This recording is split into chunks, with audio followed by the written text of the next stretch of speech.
Welcome back to another interview episode of the Video Game Newsroom Time Machine.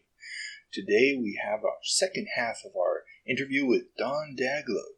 In case you didn't catch the first half where he talked about his days on the PDP-10, working on Mattel's Intellivision, and being one of the first producers at Electronic Arts, I definitely recommend going back and listening to that, as we're going to jump right into the conversation as Don is preparing to leave EA and move on to Broderbund. I guess a recap of last time is in order. We had just gotten up to the point where you guys got called in at EA for the big meeting that the crash, as you coined it, is underway, and the Commodore 64 is the new lead platform. Yeah. And we had dabbled a little bit in talking about how the culture at EA started to change, and that some of the change happened after you left. But I would like to cover that period post that meeting, your time at EA, post that meeting, and how things evolved to the point where you then decided to leave for Broderbund. So I guess my first question then is, so you guys are all working on the Commodore 64. That's the new SKU. Yeah. And can you start to feel a change at EA as far as the company culture, as far as the idea of the external artist being the developer of the software and the producer simply as an assist? How do things start to change? Yeah, and those changes actually really happened after I left. Okay. Because after we had the, this is not good, and we're going to hold on to every penny we can, and just understand the context, and we're going to ask you to do whatever it takes, up to and including going on sales calls. Since we didn't have distributors, we were doing our own sales. After that meeting, none of that changed. It felt like more of a pressure cooker. We were emphasizing Commodore 64. I think we pretty much wound down anything we were doing on Atari 800 because we were already represented well there. Apple II, we continued to support. Apple II games market was beginning to fade a little bit at this point, at the end of '83, but early '84. But we still supported the Apple II, and then I forget what year the IBM PC came along, but as it came along, we gradually started to support it.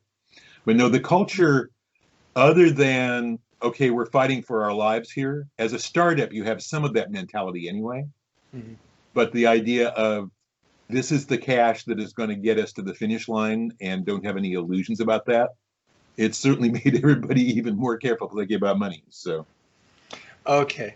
And so I guess that leads to the question of, at what point do you start considering leaving EA? It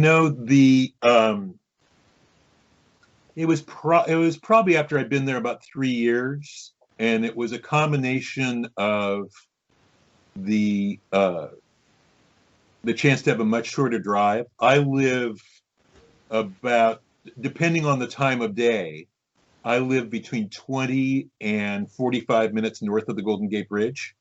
Okay. When it's 45 minutes during rush hour, it's not a very enjoyable drive. When it's 20 minutes, it's great. In fact, I guess sometimes it can be an hour north of the Golden Gate Bridge.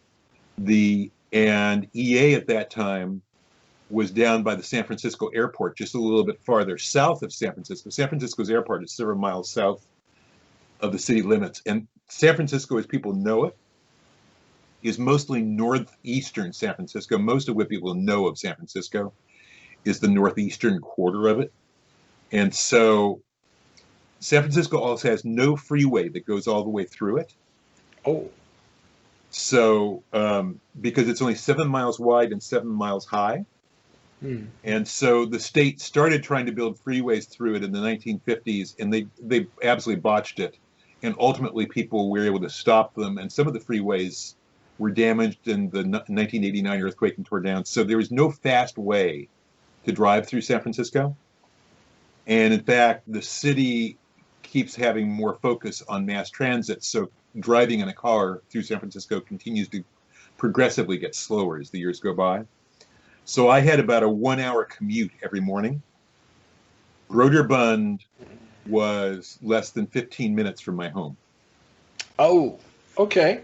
So that was attraction number one. It was getting an hour and a half of my life back. And attraction number two, they had a lot of hits.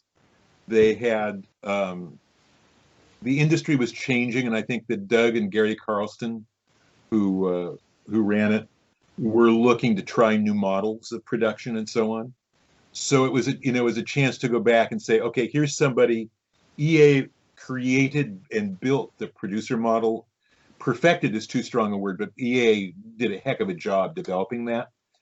And now here's a chance to take what I learned, save an hour and a half a day, and come into a team that has a great track record, but is also looking to learn new things and work with them.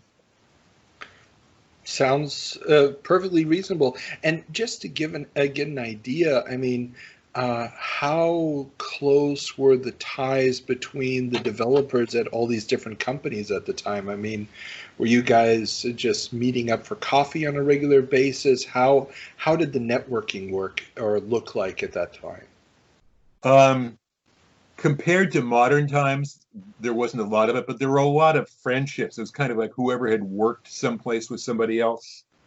So all the folks with EA, I kept a lot of my friendships there. To this day, in many cases, David Grady, who was initially in our marketing group and then moved over and became the fourth producer, because in most game companies, very often it's set that marketing and product development are set up as checks and balances.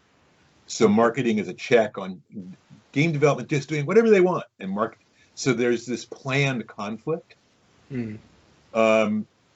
At EA, the producers, the senior managers, particularly marketing, together made decisions on what we published. Okay. And we did that as a team rather than as a pro and con. And we, as the producers, found potential products, found talent, pitched things. We pitched on behalf of the developer, the artist, to the team. But it was trying to convince your brethren as opposed to going to okay, here's somebody who's supposed to be a porous wall. How do I find a hole through the porous wall where only the best find the holes through? Sounds like a subtle difference, but it feels very different when you're pitching, because somebody's going, I am the deciding person. That's one thing. If all of us are collectively the ones who decide, and if we all got a lot of feedback, and it would boil down to typically 8 people who were talking when the final decision got made, but even each of us as 8 people inside EA would ask around and get additional input, and that input would float up and it would matter. So it was a very decentralized. It was not an aimless process. Decisions were very clear and given very efficiently, and it was either go away and never come back with this, go away, but if you want to work on it, bring it back, or tell me more, or okay, let's do this. But it was not it wasn't walking a tightrope, and you spent way more time being one of the ones giving the feedback and participating in those judgments than you did as pitching for it. So that was a very healthy environment in that way. And we didn't always make the right calls, any of us, as individuals or as a group. But obviously, as a group, we made enough of the right calls. So, gotcha. That almost begs me a question: what was the worst call you made while you were a producer? Actually, the worst call I made, which turns out wouldn't have changed the outcome because of all the other shenanigans that were going on. The worst call I made was actually not at EA. It was at Broderbund. Okay. When I got there, they had passed on Tetris. Oh. Now, Tetris, I mean, a lot of these games were shown, SimCity was shown everywhere, everybody turned it down. All these games were shown everywhere, everybody turned it down. and SimCity is its own funny story, but and Tetris was no extra graphics, just the blocks in the middle, completely unadorned, as it was being shown. And it had been brought to the U.S. by a Hungarian entrepreneur named Robert Stein, who had bought the rights, or had bought the right to be the agent to the rights from the Soviets for Tetris. And of course, this is before the well-chronicled thing where Hank Rogers and the Tetris company get the console rights. It turns out he only had the PC, and so on and so forth. Yeah. But the company had passed on it. And one of our producers, Ed Batasoff, still kept playing it, looking at it, saying, this is a damn good game. And I played and I thought, this is a damn good game, but it is so visually simple in this exciting world of 1987. So Ed was giving me the chance to go to war to try and reverse the decision. And I did not go to war to try and reverse the decision. And so what I later found out, because now all the parties involved are friends. Yeah. It turns out Robert Stein had already sold the rights to Mindscape, but he was negotiating the contract. And he was still talking to other publishers, even though they had, I think, a letter of intent with Mindscape. Yeah. Because he wanted to pressure Mindscape. He wanted that out in the community, in the rumor mill. He was still talking to other people. Oh, geez. To put pressure on them. So just all the political factors. Then, of course, he didn't have as many rights as he thought, and so on. So it turns out, by the time all of us now have talked, and Gilman Louie and other people involved, we're all good friends. So it turns out the deal was done by the time all this was going on. We couldn't have reversed it anyway, which makes me feel a little better. And it taught me a good lesson, because Robert Stein, and bless you, Robert, I don't know where you are, or I hope you're still with us, because this is 87. Robert was a sweet, kind, wonderful gentleman in every way, but it taught me a good lesson that sometimes sweet, kind, wonderful gentlemen are still very tough business people. Yeah. And just keep your head about you and assume nothing as you're talking to people, because Robert was a master of trying to keep the pressure on. And of course, it worked out great for everybody, but it was a wild story. But no, that's the one I think of as the classic. I mean, it's SimCity and Tetris. If you pass on those two, it's kind of like being the Broadway producer who said, Cats, nobody will ever go see that. Okay. And with SimCity, it was funny because when it was pitched to EA, it was pitched to another one of our producer corps, who the assistant producer divvied things up. If something came in, that just generally to EA, the guy who was doing it at the time would say, okay, I know but to that point, there were 5 producers in Electronic Arts. When there were 3 when I started, and then there were 5 at that point. And each of us had interests in things we, particularly knew and stuff. And he had passed SimCity to a person whom if I were doing the job, I would have passed it to that person too, if I weren't me. He didn't realize I had written Utopia. Oh. And because at EA, if you were a producer, talking about what you designed was not, that wasn't something we talked about. And so he passed it to somebody else who passed on SimCity. So I'm at Broderbund, and SimCity comes back in. And did I tell you this story earlier? No. We haven't touched Broderbund at all yet. No. So Will Wright is working at Broderbund, does Raid on a game called Raid on Bungling Bay. Does okay, does well enough to get a Commodore, not a Commodore 64 port, but to get a NES. An NES port. Yeah. And so, it was not an unsuccessful game. But back then, nobody thought in terms of sequels. I fought to do sequels at Electronic Arts especially for Adventure Construction Set. Yeah. And Sing Destruction Set. And the mindset in the whole industry, as well as at EA, was no, we do original work. We're not doing sequels here. We've developed the talent. Remember, it's artists and repertoire, we develop the talent. What is the next growth the artist will have? And as a product of that creative growth, what will they do next? And we're there to encourage, challenge, and support that growth. So they tell us what's next. They don't just recycle what they've done before. Mm-hmm. In a vacuum, that's a hell of an argument. In a vacuum, I buy that argument. It's just the industry was changing, and commercially, to have the money to take creative chances, you also had to do sequels. Yeah. I couldn't convince anybody of that yet. Later, obviously, it became bread and butter. So SimCity goes around, everybody passes on it.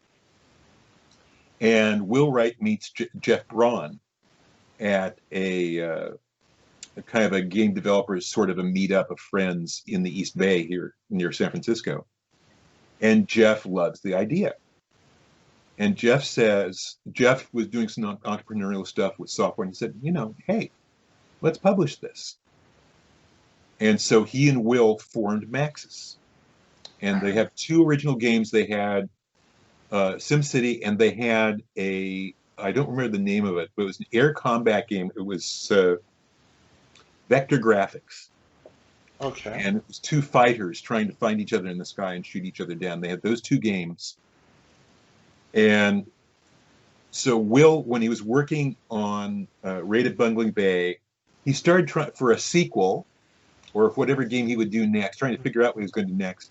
He started working on a map editor, and that map editor, which I think he actually used at the end of Bungling Bay, kept growing and growing and started to turn into SimCity. And the Carlston brothers said, we don't see a game there, so, Will, if you want to go try to sell it to somebody else, it's okay. That's fine. And the terminology and the arrangements were different, but the spirit of it was EA had some outside artists who actually worked in-house with us as if they were employees, even though they were outsiders. Contractors and employment law in California would no longer allow this. But we had some guys who worked inside as if they were team members, even though they were artists. Okay. And Broderbund did the same thing.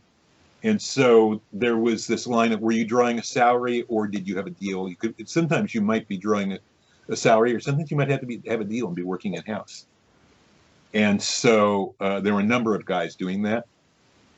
And so Will went out, shopped it, nobody took it. Jeff Braun then takes it. And Will and Jeff are getting ready to found the company, and they go, wait a second, we have nothing in writing from Broderbund saying they don't want SimCity. Oh. So we don't have clear rights here. So they go back, they come in, and one day Gary, whom I reported to, the 2 brothers, when I was running the games and entertainment and education division, Gary comes and says, hey, you ought to come see this. It's a game we passed on, but he knew about Utopia, so he's saying you might enjoy seeing. Go in, see the guys. I'd met Will a couple of times over the years. Just the industry just wasn't that big, and so much of it was in the Bay Area that people would see each other. And so I saw SimCity, and I looked at it, and if you did Utopia, you look at SimCity, oh, you go, oh, I get this. Oh, this is cool. I love this. Oh yeah, give me some of this. And Gary looks at me and said, oh, we gave up the rights on this. We released the rights on this. Will was working with us. They're just back to get the paperwork signed off. And in credit to Doug and Gary Carlston, in an industry where, in the modern industry, there are many companies where if that happened and suddenly they liked it, they'd be saying, no, we're going to publish it after all, and you're lucky. And here's the deal we'll give you because we control the rights. And the deal you'd get wouldn't be very good. Yeah. Doug and Gary looked at each other and said, we just still don't see a game there. It's cool, but whatever it is, we see a game or not, you're working with Jeff. We told you orally it's okay. Our word is our bond. We'll sign it off. And yeah, I've heard many stories of the 2 brothers, and apparently, yeah, they were the salt of the earth, super nice and honest people. All of us are fallible. None of us are perfect. But Doug and Gary, absolutely straight arrow honest. And when I say none of us are perfect, I put myself in that same batch. And so they were, they had said it and they were going to stand by it. Those are the rules I try to play by, and I always want to play by. And so I had two overwhelming feelings that I know exactly where I was in the room. All these things I remember it very clearly, and the two thoughts were, no, I can't have given this up. And God, I'm so glad to work for honorable people. And no, they can't have given this up. And so, anyway, we were just starting to think about doing what EA had already done, and as a big publisher at the time, start to distribute smaller companies. And so I said to Jeff, we're starting to do distribution. So this is kind of a little later in the discussion. We're starting to do distribution. We had just gotten in a person in charge of that and coordinating that. And I said, we've got the big sales force here. You have the great relationship with Doug and Gary. You have the trust and everything like that. Let's talk about a distribution deal. Because I'm thinking, you can't get one, not the other. And Jeff is a smart businessman, and he recognized that opportunity, which he did not know about, was real. And so I introduced them and kind of tried to babysit it. And it was very good. It was a very good decision for all parties. And so Broderbund started for the first wave of SimCity, was the distributor, and made a lot of money off of SimCity after all, because of the distribution deal. So my getting the distribution deal where there was just going to be a sign off, and it was common sense for both parties. To me, that's always been like, well, I didn't go to war for Tetris when I could have, but I did save SimCity for Broderbund for a while. So, maybe those two, and in the grand scale of everything, maybe those two balance. That's true. Now, we've jumped into Broderbund. There's clearly a title I need to talk to you about that you were involved with there. But before I get to that, just a quick, what were the differences, if any, structurally between the business model that EA had and what the Carlsons had set up at Broderbund? Spiritual, if you walk through the offices and engage in the processes, it would feel very different. But the spiritual respect for the creators, they were very different people, very different structures, very different ambitions, very different everythings. What the two of them had that some other of their contemporary publishers did not have was a profound respect for game designers and game creators, as opposed to I, the executive, am the all-knowing and the all-powerful. That permeated the early EA, and it permeated Broderbund, even though the personalities of the people involved were incredibly different. Okay. If you picture Stuart Smith, who I worked with to do Adventure Construction Set, Stuart, had he signed with Broderbund, would have also been a prototypical Broderbund developer. He would have been a Broderbund developer as opposed to an EA artist. His style fit both companies. His games fit both companies. Also, one of the nicest, smartest, easiest to work with people you would ever want to meet. And it's actually an example of saying it would have worked the same way in both companies, because Stuart was already signed. He'd done some famous early adventure games in the very early plastic baggy era of personal computer games. Yeah. And so he had come to EA and said, you have pinball construction set. I think I can do an adventure construction set. And EA looked and said, that's a big problem to try and solve. Let's keep it more manageable. Let's just have you do another one of your adventures. We love your adventures. People don't know his name now because the way history has been told, he isn't prominent. He should be. At the time when Roberta Williams very justifiably gets credit for her storytelling, Stuart Smith was a major voice at the same time, in the same era. And so EA was very happy to have signed him. A great example of take a big, not big for them in the industry. Yes, at that point, probably all 45 of us.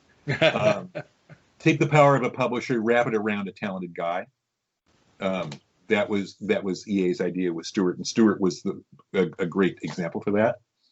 So I came in. I had been thinking about the same idea.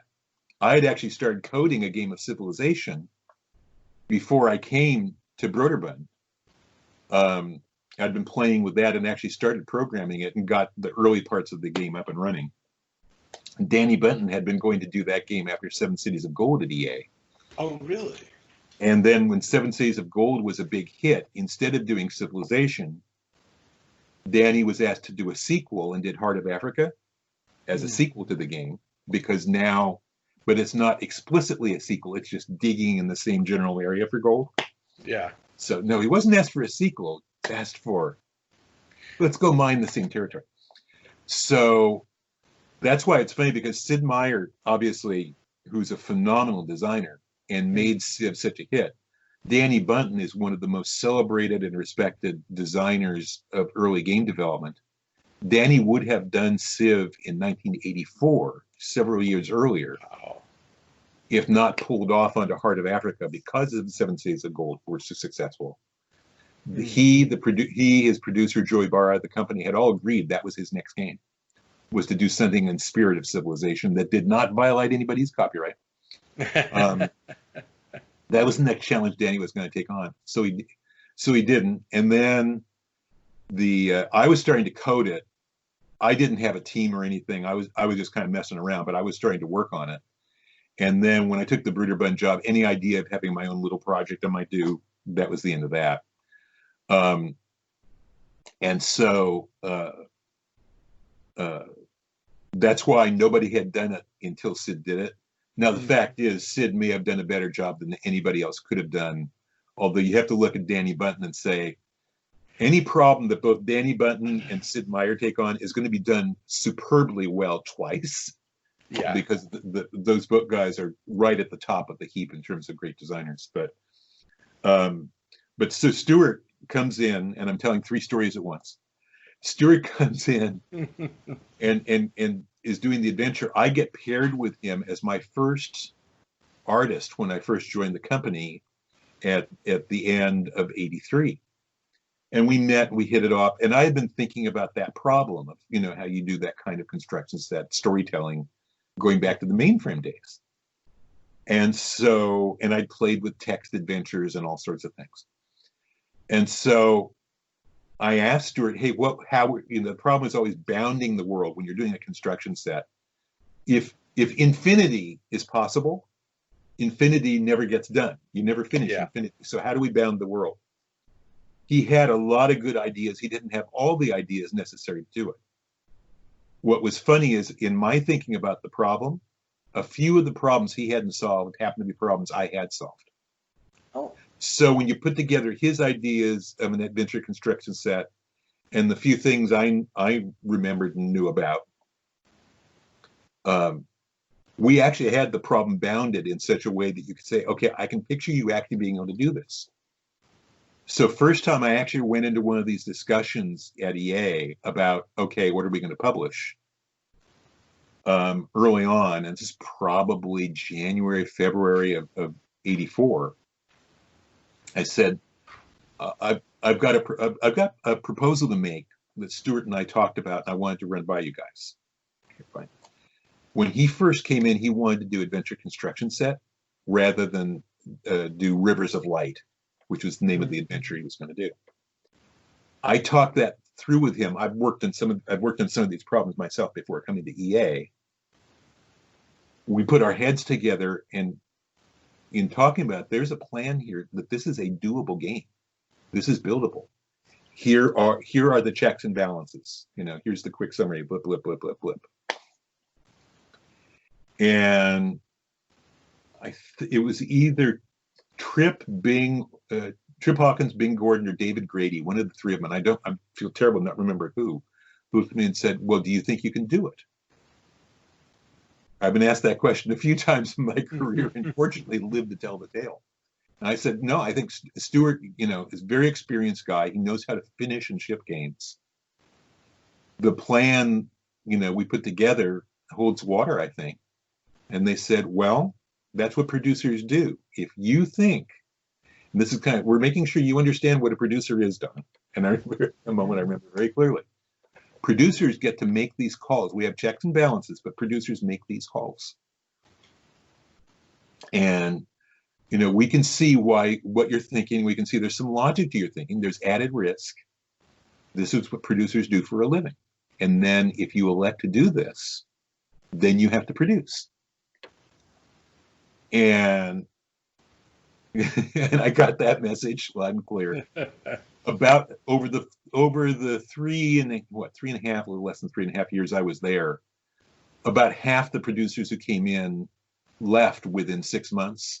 The other half all tended to stay for years. But and some of them had very successful careers. It was just, there's all the things about what's a fit. But so I basically said, if you believe in it, go prove us you were right by believing in it. Unfortunately, it worked out. It was one of EA's bigger hits at that point. Yeah. And so that's the same kind of thing. If you put it, so if we're now comparing and contrasting EA and Broderbund, that's the same kind of thing where if you put it in the different company, if I'd had the same thing going on at Broderbund, and I started as a producer at Broderbund, and then I took over the division. I would at one point I would have gone to Gary first, and then Doug and Gary, and would have said, "Here's the plan." I would have made the exact same discussion, the exact same presentation. They probably would have involved marketing. There might have been one of the two other people they would have involved and listened to. And then they would have made a decision. But the Broderbund culture was also, the tie goes to the person with the vision until there's a reason to have them not have the tiebreaker. When in doubt, bet on the creative. And so that idea. So that's how the cultures were similar. But EA was venture backed, always intended to be a big company, always had the vision of being a big company. At company meetings, we would get updates on the master plan of how big we were going to be in 5 and 10 years, which turned out to be true. At some points, it was an overestimate. At some points, it was an underestimate. Whereas Broderbund was a family business that just grew organically.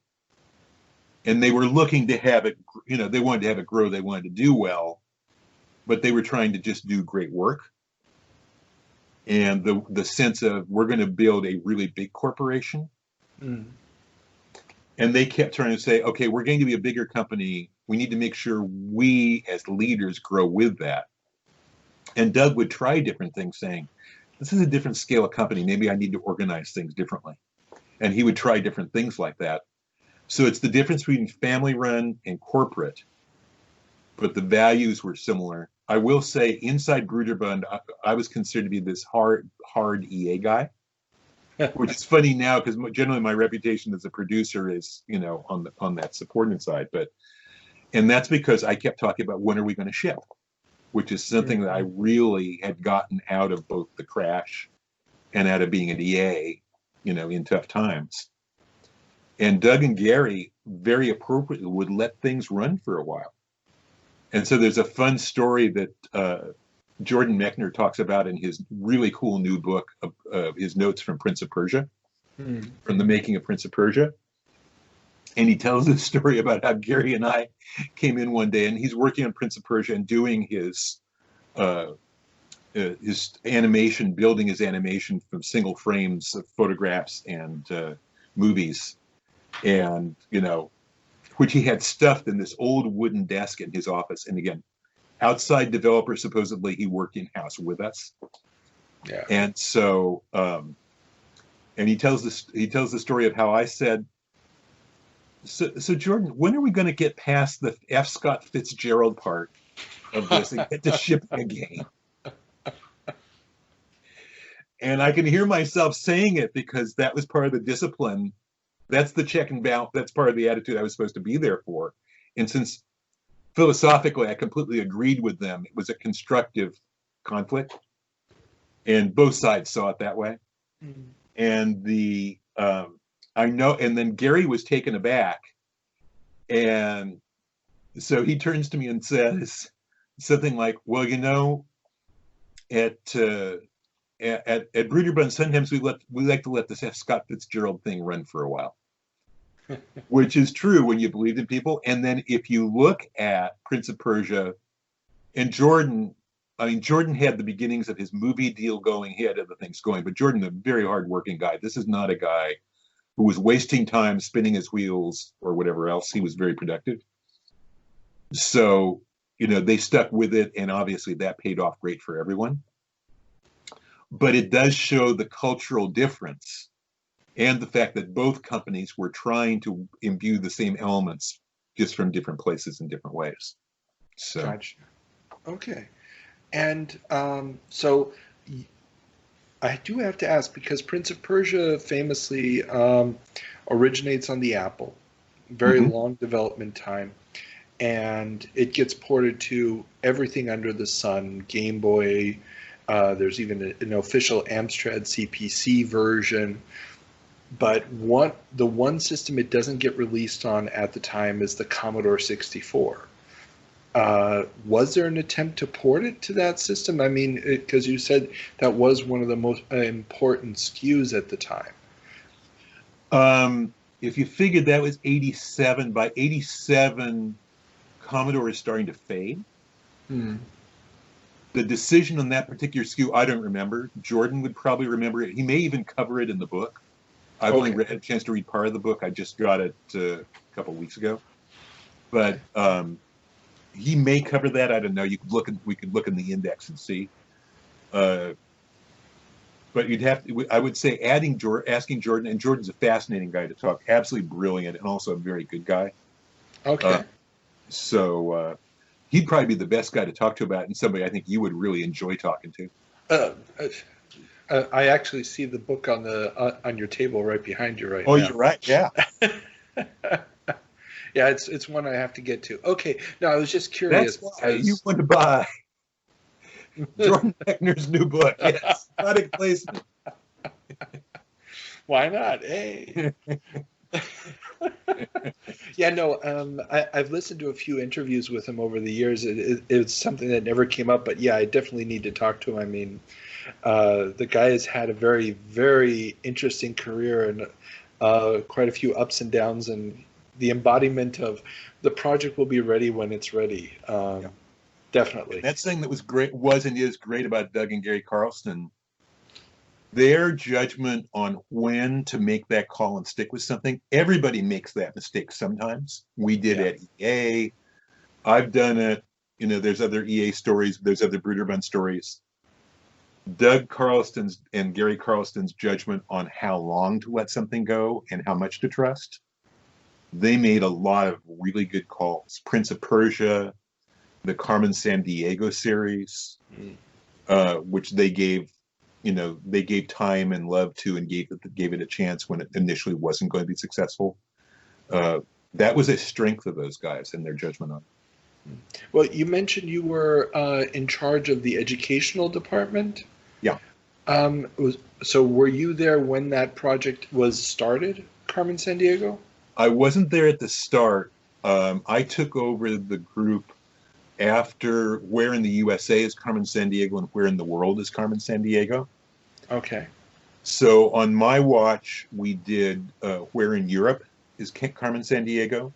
Okay. Starting to think both about, okay, what's the next most interesting thing in the North American market, and also starting to think about earliest days of people starting to think about global markets. I had licensed the Star Wars game for Broderbund from Lucasfilm. So I'd licensed the Star Wars license, and then I'd acquired from the UK the arcade version, vector graphic version of the Star Wars coin-op machine. I'd acquired the home version, and that code had already been done and was in the UK. So I did that acquisition. So one of the things we were thinking about was, it's starting to become a more international world. Europe is romantic to Americans and has that potential. So that's the one we did on my watch. So. Okay. And I just jumping around now, but with the Star Wars, now you had a general license for all Star Wars games, or just the license to do the existing Atari arcade ports? I got the license for all Star Wars games. Okay. And obviously, those games primarily did not get built. We did the arcade game. The company, and after I started Stormfront, Broderbund returned the rights to Lucas, and they just did Where in Space as Han Solo, as the one other thing they did with it. My vision had been, so this is between the two sets of Star Wars movies. Yeah. And of course, LucasArts, the games division of Lucasfilm, was doing original games. They weren't doing Star Wars. Because the original vision that George Lucas had for that group was, no, you're not here to adapt something. You're not people we license to. You're people who do great original work. And of course, they built a phenomenal team of great game designers. So I went to Steve Arnold, and I guess this is another example of the networking we all did. I knew Steve, who was head of the group at that time at LucasArts. And I said, you know what? There's rumors of new movies, but they're years away. The old movies, have run their course enough. They're not red hot anymore. I was thinking of pitching, off the record, to Lucasfilm that we at Broderbund would take the license, and during this intermediate period between movies, however long it is, we would do something with it for games. And we would just agree, tell us what the window is. At the point where you're ready to do the new movies, we'll agree on a formula where we'll wind down what we're doing. We'll take the money and run. Lucasfilm will have interim revenue. We'll be able to exploit the Star Wars license between the movies. Everybody wins, and they weren't doing anything with it. And Steve said, no, we're not, that's not our mission to do Star Wars. No, it doesn't bother me if you do that. No, go for it. And, here's the people I suggest you talk to. So he even gave me the ideal contacts to start with. And the two teams, we were only our offices were only a few miles apart. Doug and Gary had other relationships into the Lucas organization, I think with George Lucas himself, some degree. I think it was casual, but I think there were other links in there. So it was one of those things of, there are people who'd answer the phone for each other in the organizations. And so, and EA had distributed LucasArts games when I was at EA. Yeah. And it's completely coincidence. About the time that I went to Broderbund was when Broderbund started up its distribution arm with SimCity and so on. And they later went after the LucasArts account, saying, hey, we'll give you a better deal than EA did. I was not part of that process, and can take no credit for it. But the marketing and sales team at Broderbund persuaded LucasArts to move distribution from Electronic Arts to Broderbund. Oh, really? Okay. Which in these days sounds like, huh? But back then, the two companies were Broderbund was bigger when I was at EA, and when I was at Broderbund, EA was bigger. So you could say perhaps this is a causal situation, but the sales and marketing team got it. So we were having the producers of EA talk with the LucasArts teams to plan so we didn't cannibalize each other's games with our plans. We did joint planning with them when they were there. Then when they came over, well, I'm sitting down with Steve again and again doing proactive planning to avoid cannibalization. Yeah. And so at that point, they were actually, the LucasArts itself was inside the family of Broderbund. So when I get Steve's clearance, I go to licensing, and they say, well, we're not planning to do anything because, George wants to do somewhere not too far away. George wants to do films again. And I said, well, what do you think the window is if you had to guess? And they said, probably, this is what, early, I think it was 1988. And they said, maybe 92. He hasn't said, but if you're asking me to guess, I said, well, I'll tell you what. As I mentioned, we'll take it. When he's ready to go, then we will have pre-negotiated a wind down. We'll give you some revenue and we'll do off of it and we'll make this deal. And so there's not much downside for you. It's incremental revenue. They took it up the line and they approved it. And so we made the deal. And so, and that again was something that in the producer model at both EA and at Broderbund, when Broderbund was experimenting with the producer model, going out and doing stuff on your own to try and bring deals in was it. And so, and my vision was do 2 initial products, X-Wing versus TIE Fighter. This is before any of these were done. Yeah. This is before Robin Holland got the chance to do it. And or Larry Holland, excuse me, and Robin got a chance to do it. And the other one was the Star Wars role-playing game. Okay. Those are my 2 ideas. And I thought if we can get them to market in a year, 18 months, again, a time when games were much smaller, we could exploit them for a year and a half, maybe 2 years. There's some serious money there. Yeah. And then, okay, we wind down, but now we've got a closer relationship with Lucasfilm. You know, we've filled that gap. We've given sales more. You know, we've fed the pipeline. And so I came back to do that. And as part of the company's growth, Doug had added an executive from outside the games business who had a lot of experience in media. And he looked at and he said, Star Wars is dead. We're trying to do too many crazy things here. There's certain kinds of games that look like they've worked for this company. You've got franchises that make a lot of money. You've got Print Shop. You've got Carmen Sandiego. You've got a few of these things. Mine those fields, make that money, take some other experiments inside, build some other things, try and create another franchise. But don't go off taking dead licenses and trying to bring them back to life makes no sense. Oh, Jesus.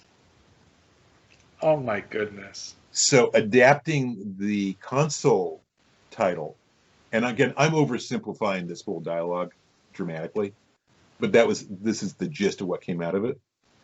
And so, you know, good guy acting in good faith.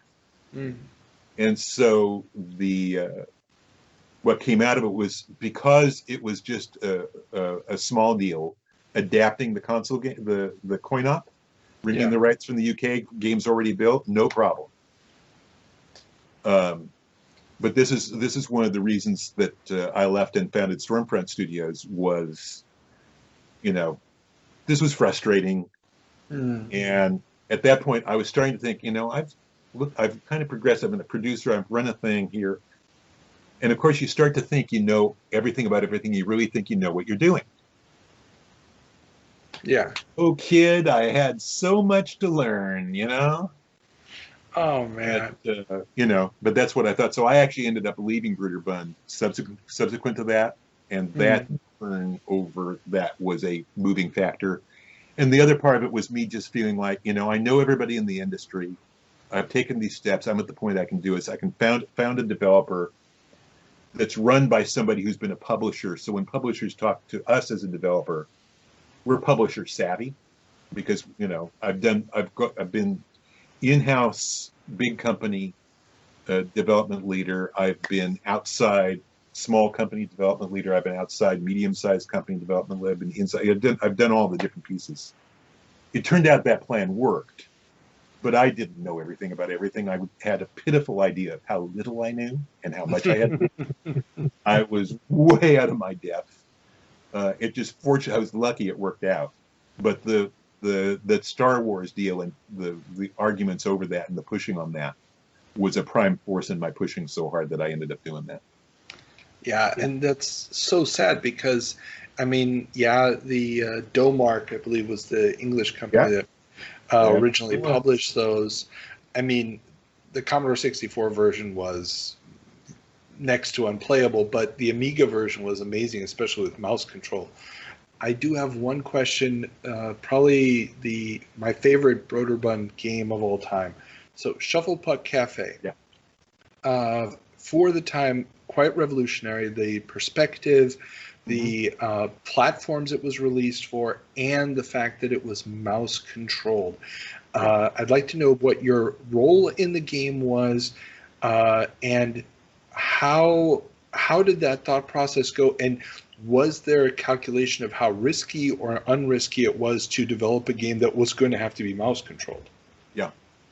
So actually, in some ways, Prince of Persia and Shufflepuck Cafe have some similarities to them. Okay. Prince of Persia was underway when I got there, and when Jordan won the Game of the Year award for it years later, I was there at the ceremony, and as nominally being the original exec producer. And I was talking with somebody whom Jordan knew. I was congratulating Jordan, and we were talking with somebody else Jordan had introduced me to. And the person asked me, what was your role at Prince of Persia? And I thought, and I said, truthfully, you know what, Jordan was Prince of Persia. He was the one who designed it and brought it to life. There were times when I kept people from messing with him. So my job on Prince of Persia was to keep people with messing with Jordan, despite the fact that I also asked him about, let's keep thinking about shipment here.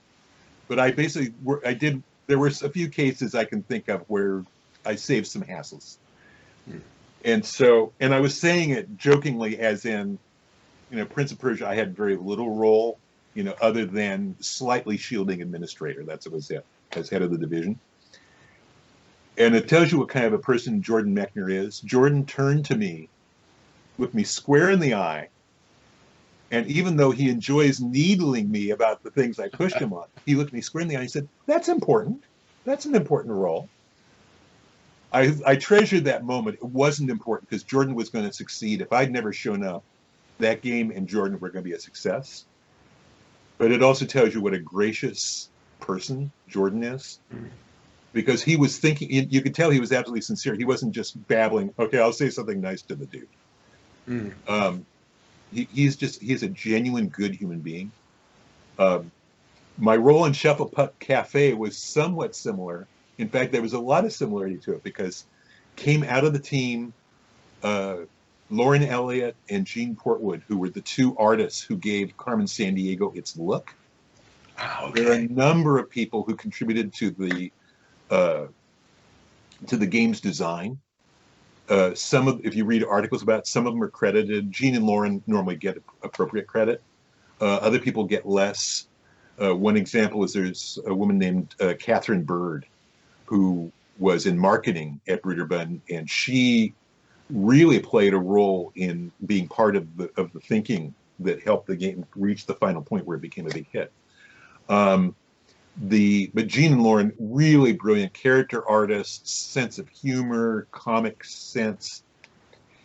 And Broderbund was connected to the Apple community better than anybody. When Apple II games were fading for everybody else, we could still sell Apple II games in the late 80s. And when Macintosh wasn't an economical target machine for most companies, it didn't have a big enough installed base. Apple did a lot of its own stuff. Well, Broderbund had this close connection with Apple. We could ship Mac software. Not a lot of it. We could ship Mac software and make money off of it. So this was a publisher-specific window of opportunity for things. And so Gene and Lauren had gotten a Mac. In fact, the company was switching to where all administration was switching over from PCs to Mac.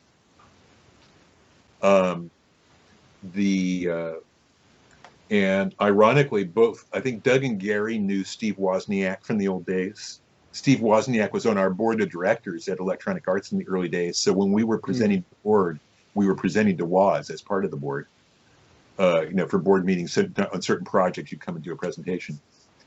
And so, again, what you're talking about, the network, there's a lot of overlaps in these communities, and, you ran into people a lot. And so they came up with this idea. And having come from outside Broderbund, I'm going, it's cute as hell, it's clever as hell, it plays great. Is there enough of a Mac market for us to do this? As a game, it's, and the scope of it, budget wasn't going to be that big, whatever else. In fact, there were a lot of very clever things they did that made it a game that was efficient and inexpensive to build. there wasn't a lot of custom code in it. And, it was a set vision. It's that set camera angle of the shuffle puck. And so, but it was another reason for buying a Mac. Another of those was, oh God, Ed Bogus had a music game, and I can't think of it. This is terrible. Yeah. I'm not that familiar with the Mac library, I have to admit. Yeah. It's I can look it up for you, but Steve Capps, who later worked on the Next team at Apple, is kind of a legendary Silicon Valley guy, was the programmer. Ed Bogus, who is a composer and musician, and wrote a lot of the music for the Snoopy television shows and so on. He did some other music themes. So they had a music performance Mac application that we were doing, and which I dearly loved. Ty Roberts was also in that game, who's co-founder of Gracenote. Okay. So everybody who worked in that project is a pretty wild, accomplished person. But we had that, and so we took it through the machinery, and I said to Doug and Gary, I love the game. I worry about Mac. And they said, no, we believe in Mac. And I said, well, if we believe in Mac, then yeah, we should do this. And so that vision, but it was mouse driven because it was a Mac native game. And the vision of it was, we're the only publisher. Be good at what you're good at. Yeah. We're the only publisher that probably who can make Mac games at this point, other than the starving kid in his parents' spare bedroom. So let's be smart and do one economically, and so we did. And but the vision of the character design on that, and it was designed from the beginning to be a mouse-driven game, and in that way, it was early on. It was a pioneer. Cool. Yeah, no, like I said, very first time I ever touched a Mac and touched a mouse. Egghead Software Store in Seattle, and they had it on their display unit. And I remember looking at it, and intuitively I picked it up and figured out, okay, it's air hockey. And I was familiar with air hockey at that point. And it opened up my eyes to a whole new way you could control a game. And I was still a C64 user at the time. I would upgrade to an Amiga shortly after that and immediately hunted down a copy of Shuffle Puck Cafe on the Amiga, but it was a transformative moment, and it was a phenomenal title that just sort of changed the way I looked at gaming in a fundamental way. So just Gene and Lauren's vision. Again, I'm nominally executive producer, and I was in the system. Full credit. Yeah. That one is really Gene and Lauren in particular, the two of them. A lot of the stuff at Broderbund, if you tell the full story, there's 5 or 6 people who influenced it in significant ways. Carmen Sandiego actually had a lot of original ideas, support from Gary Carlston. Gary helped get it over the hump as well. Oh, really? And I'm forgetting a couple other names whom I should have right on the tip of my tongue. But there's probably 6 people, all of whom, without whom the Carmen Sandiego would not be Carmen. Okay. But on Shuffle Puck Cafe, Gene and Lauren, they were the ones. That was their baby. That was their vision, and their vision, obviously.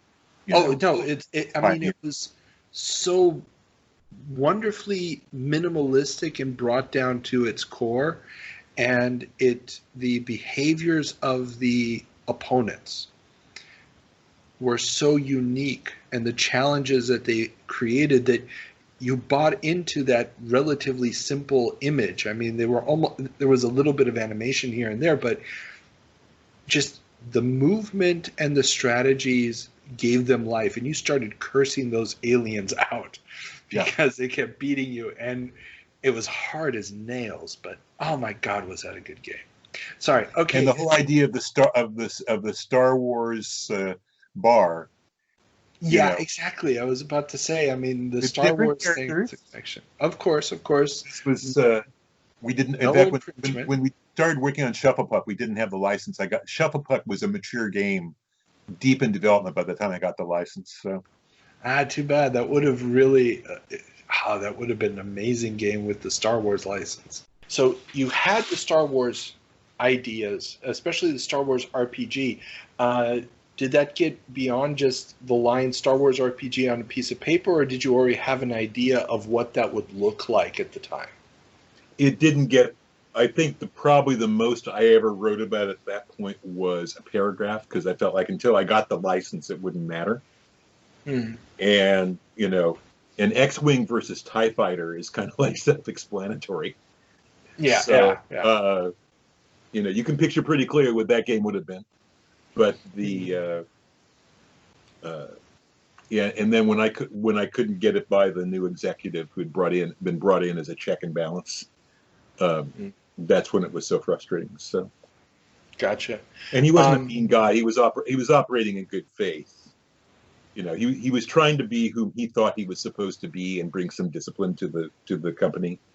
Gotcha. And the founders thought that was necessary, so they were trying not to undercut him. And everybody's trying to do the right thing, so, as opposed to determined evil people out to stop.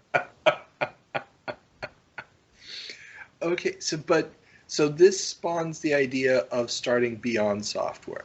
Yeah. Explain to me, this is what, 1989, 1990, when you're making this decision? It's late 88. Okay, and so what is your planning for this? I mean, are you looking at other independent studios that exist at the time? What is the nature of the industry? What is going through your head as preparation for this move? Well, first as a producer at EA and then at Broderbund, we had started to reach the point in the mid-'80s where there were a few events each year, CES being the biggest and most obvious of them. West Coast Computer Fair still was going on in the mid-'80s. And if you went to those events, you could meet with, there were a few studios scattered around that were not just one-person operations. They were small teams. And a lot of them were, it got bigger as the 80s went on. But they could, early in the 80s, it'd be 2 or 3 people, and then it got to be 4 or 5, and then 6 or 8. And whoever were the organizers of that, and some started to even get bigger than that, especially some that were also like doing coin-op, things like that. And so you go to these events and you'd meet with the heads of these studios. And so EA producers, we would go and we would meet with some of these people, and which ones we met with kind of varied by producer based on where our relationships were. And this is where developing those kinds of networks really started to become important in the industry. Before that, we were all kind of these silos. And now it started to become important to network. And then at Broderbund, after I became head of the division, then that was a very logical thing for me to do. And in fact, went to ECTS. Yeah, I think it was ECTS at that point in London. That show changed its name. There were a couple of changes. But it was, I think it was initially at a place called Earl's Court, and later at a place called the Olympia. But I remember Earl's Court used to be a train station, was converted to a convention center. Olympia, I think, had been, that kind of a rent out a big hall sort of a place. And first got to ECTS in, it was 87, 88. I have to look up to remember. And I had been warned by people. This is my first time at a European show. And I was meeting the established European game publishers who, including Domark, whom we licensed Star Wars from. And so I met Dominic and Mark there and so on from Domark. And which of course later grew to be the spawning point of IDOS. But the people had warned me, oh, by the way, this is a consumer show. And so if you go into this consumer show, it's mostly teenage boys. In the UK, if you go to a show that is mostly teenage boys, when you walk in, let's just say the air conditioning isn't up to it. And so be ready for the smell of the locker room. And I thought, well, Okay. This first time I'd ever been to a big consumer show. We didn't have big consumer shows in the US at that point. And so and obviously this is a few years before Gamescom. And so walk into the show floor, and if let's put it this way, the first time I went there, it was hot. There was not air conditioning. There was alleged air conditioning, I think, but it was a very warm time of year in London. Ineffective at best air conditioning. Everybody's pretty hot and miserable and packed into the show. And the whole big venue smelled. And it was much stronger than a high school locker room after you came in from running cross country or something. It was much stronger than that. But and then we go and have our meetings and so on. And there was a show I went to years later after I'd started Beyond, which became Stormfront Studios. There was one year, I think it was ECTS, or maybe they'd changed their name by then, in London, where they actually had,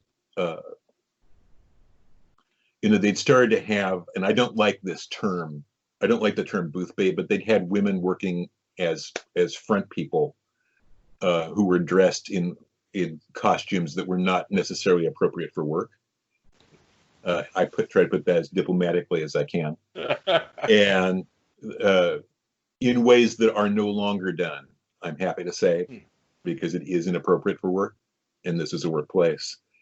And so you could have, and in London at that point, you could go in and have very, what today everybody would just go nuts about, the way that people might be dressed. And then you had to walk up to a said person who was dressed or undressed in this way and say, "Hi, I have a meeting with, here's the person's name. All right, thanks just very much. Let me go see if I can find him."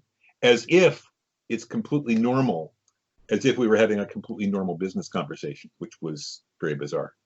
But so in terms of models for Stormfront, to go back to the question, having had all those experiences of starting to do that networking, going to these events, talking to heads of studios, or even, teams of 2 or 3. First of all, you started to build a database of who the studios were out there. You started to learn who were the slightly shady people. Oh yes, I can finish that in 6 months, no problem. And then 4 months later, it's, we're going to have some more money to finish this. So, you start to learn all those things. And so having represented Broderbund in that role and having been one of the EA producers, evaluating people in those roles, I'd gotten a pretty good feel for what the different companies were like. And, kind of best practices and not so best practices. So all of that informed my decision of how to set up Beyond Software initially. And I think I mentioned to you, I just had that informal tagline of, the only developer that's run by a former publisher, which today would be a black mark on you in some ways, in some people's eyes. But at that point, it actually did resonate with people, because there's a lot of people like to give publishers a hard time, but publishing is a lot harder than people think it is. And making money is much harder than people think it is. And so we always understand how hard our own jobs are. The other person's job, we don't necessarily understand as well. And we see the upsides of it and don't necessarily see the downsides. So that knowledge was useful, and I think it did help us sign clients early on. Gotcha. How big is the team when you first establish it, and what's the mix between full-time employees and, let's say, work-for-hire developers? When I started, I think there were between 4 and 6 people who were kind of talking about being part of it, including me. And we ended up starting with 4 and then kind of grew to 5 and 6. And one guy who was going to come in didn't, and kind of the usual stuff. And we had some guys who were on contract early on.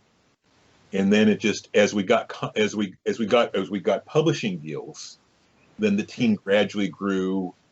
And I think at the end of 1 year, it was close to 12, 14 people, somewhere in that range. Not long after that, I think we were at 18. I remember thinking that because EA had started out in that same kind of a pattern of having, Trip by himself and then 5 or 6 guys with him, then 13, then 18. Yeah. And going up from there. And I was thinking, yeah, I don't have those same ambitions of size, but we're kind of clicking through some of the same numbers early on here. But so as we got deals, we had to recruit and add people. Gotcha. And so your first publishing contract, or contract with a publisher, was SSI, if I'm reading the history correct. There were 2. I don't know. I actually don't remember what got signed first, but there were 2. There were 2 clients who basically launched us, and we made deals with them quite early. One was SSI. Chuck Krogel, who has run Petroglyph Studios for many years in the U.S. and is just a great guy. And Joel Billings, who's the founder of SSI. Chuck was point on all of our projects. And so we started working with them on Dungeons & Dragons Gold Box games. They were working on the Dark Sun. They were getting ready to start the Dark Sun engine, which meant they were pulling everybody off of Gold Box to go work on Dark Sun. And they thought, well, we've done a lot of preparatory work, but now we need to go full time on this. It'll probably take us a year, maybe 14 months to build the Dark Sun engine.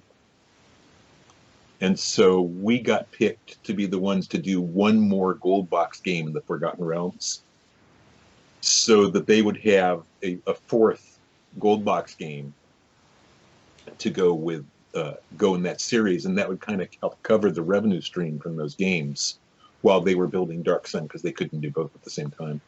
So that was a tremendous honor and a tremendous assignment. And that produced Gateway to the Savage Frontier, which was the 4th Gold Box book game. And then in parallel to that, Steve Case, who was president of AOL, he started out in their early days. He was head of their marketing, and then the CEO, the founding CEO, retired, and Steve became CEO. And in '86. I had met a guy named Robert Gahorsam, who is I'm still friends with, who was working for Prodigy, which was another time-sharing service at the time, with dial-up service, early days of online. And Robert said, this stuff is going to be big, and here's why it is. And it wasn't selling. It was just the guy knew what he was doing, talking about why there's an upside here. No guarantees, but that's why he believed it was going to be big. And that stuck in my head because I just thought, his logic makes sense. I'd been in a time-sharing system on the PDB-10 mainframe, so the concept of time-sharing made sense, and their technology worked. So, and he was looking for relationships with publishers. At that point, I was with EA. Nobody at EA got excited about it. They actually had some online. Danny Bunton was working on online product. Oh, really? But Danny was one of the great pioneers of online, and almost nobody knows that. And the Bunton archives are actually at the Strong National Museum of Play, including some of the early stuff that Danny worked on, and that Ozark Softscape, Danny's company, worked on. And that was kind of where that energy was going at that point. And so, which was even more primitive, direct dial-up of players and so on with modems. And so, but it stuck in my head. And so in '87, Steve Case came around to all the publishers. By then I was at Broderbund. And he was basically looking for some kind of deals to find ways to get games onto AOL. but AOL was not yet AOL. It was Quantum Computer Services, and had only a Commodore 64 300 baud speed online system. So compared to the various file downloading systems that were out there and file sharing, this was very primitive technology, but they saw it as the beginning of what could become like a new television network. Everybody else in that space said, well, here's useful files you can download, and you can send people, if and only if they use our service, you can send them electronic messages. So very primitive, virtually all text stuff. Graphics were just too big for the slow modems. And so the image they had for AOL was fundamentally different from what anybody else was trying to do. Excuse me, including Prodigy. And this struck me so much. And I remembered my conversation with Robert, and who I think in the intervening years has proven that he is a man of vision more than once. Very, very wise person. And I remembered that conversation. And so when Steve came and had that meeting, said, yeah, what we'll do 2 games for you. We'll charge you, because they were still pretty early on and they did not have a lot of money at that point. We'll charge you a token payment for that, so that you're paying something to make sure, this is a business deal. But we're going to make it easy for you to see if it goes somewhere together, then we'll go there together. And if it doesn't. And it turned out that out of all the publishers that Steve Case talked to at that point, only 2 publishers responded. One was LucasArts, and they settled on the idea of doing what we would now think of as being an online multiplayer environment. So something like Second Life in some ways. Mm-hmm. And it started out being called Club Caribe or Club Caribe, depending on how you read it. And boy, I thought that was its second name, and now I'm forgetting. Yeah, Habitat was the first name, yeah. And so so they were working, it was game-like, but it was more in an environment than necessarily a game. So you talk about an idea being 20 years ahead of its time.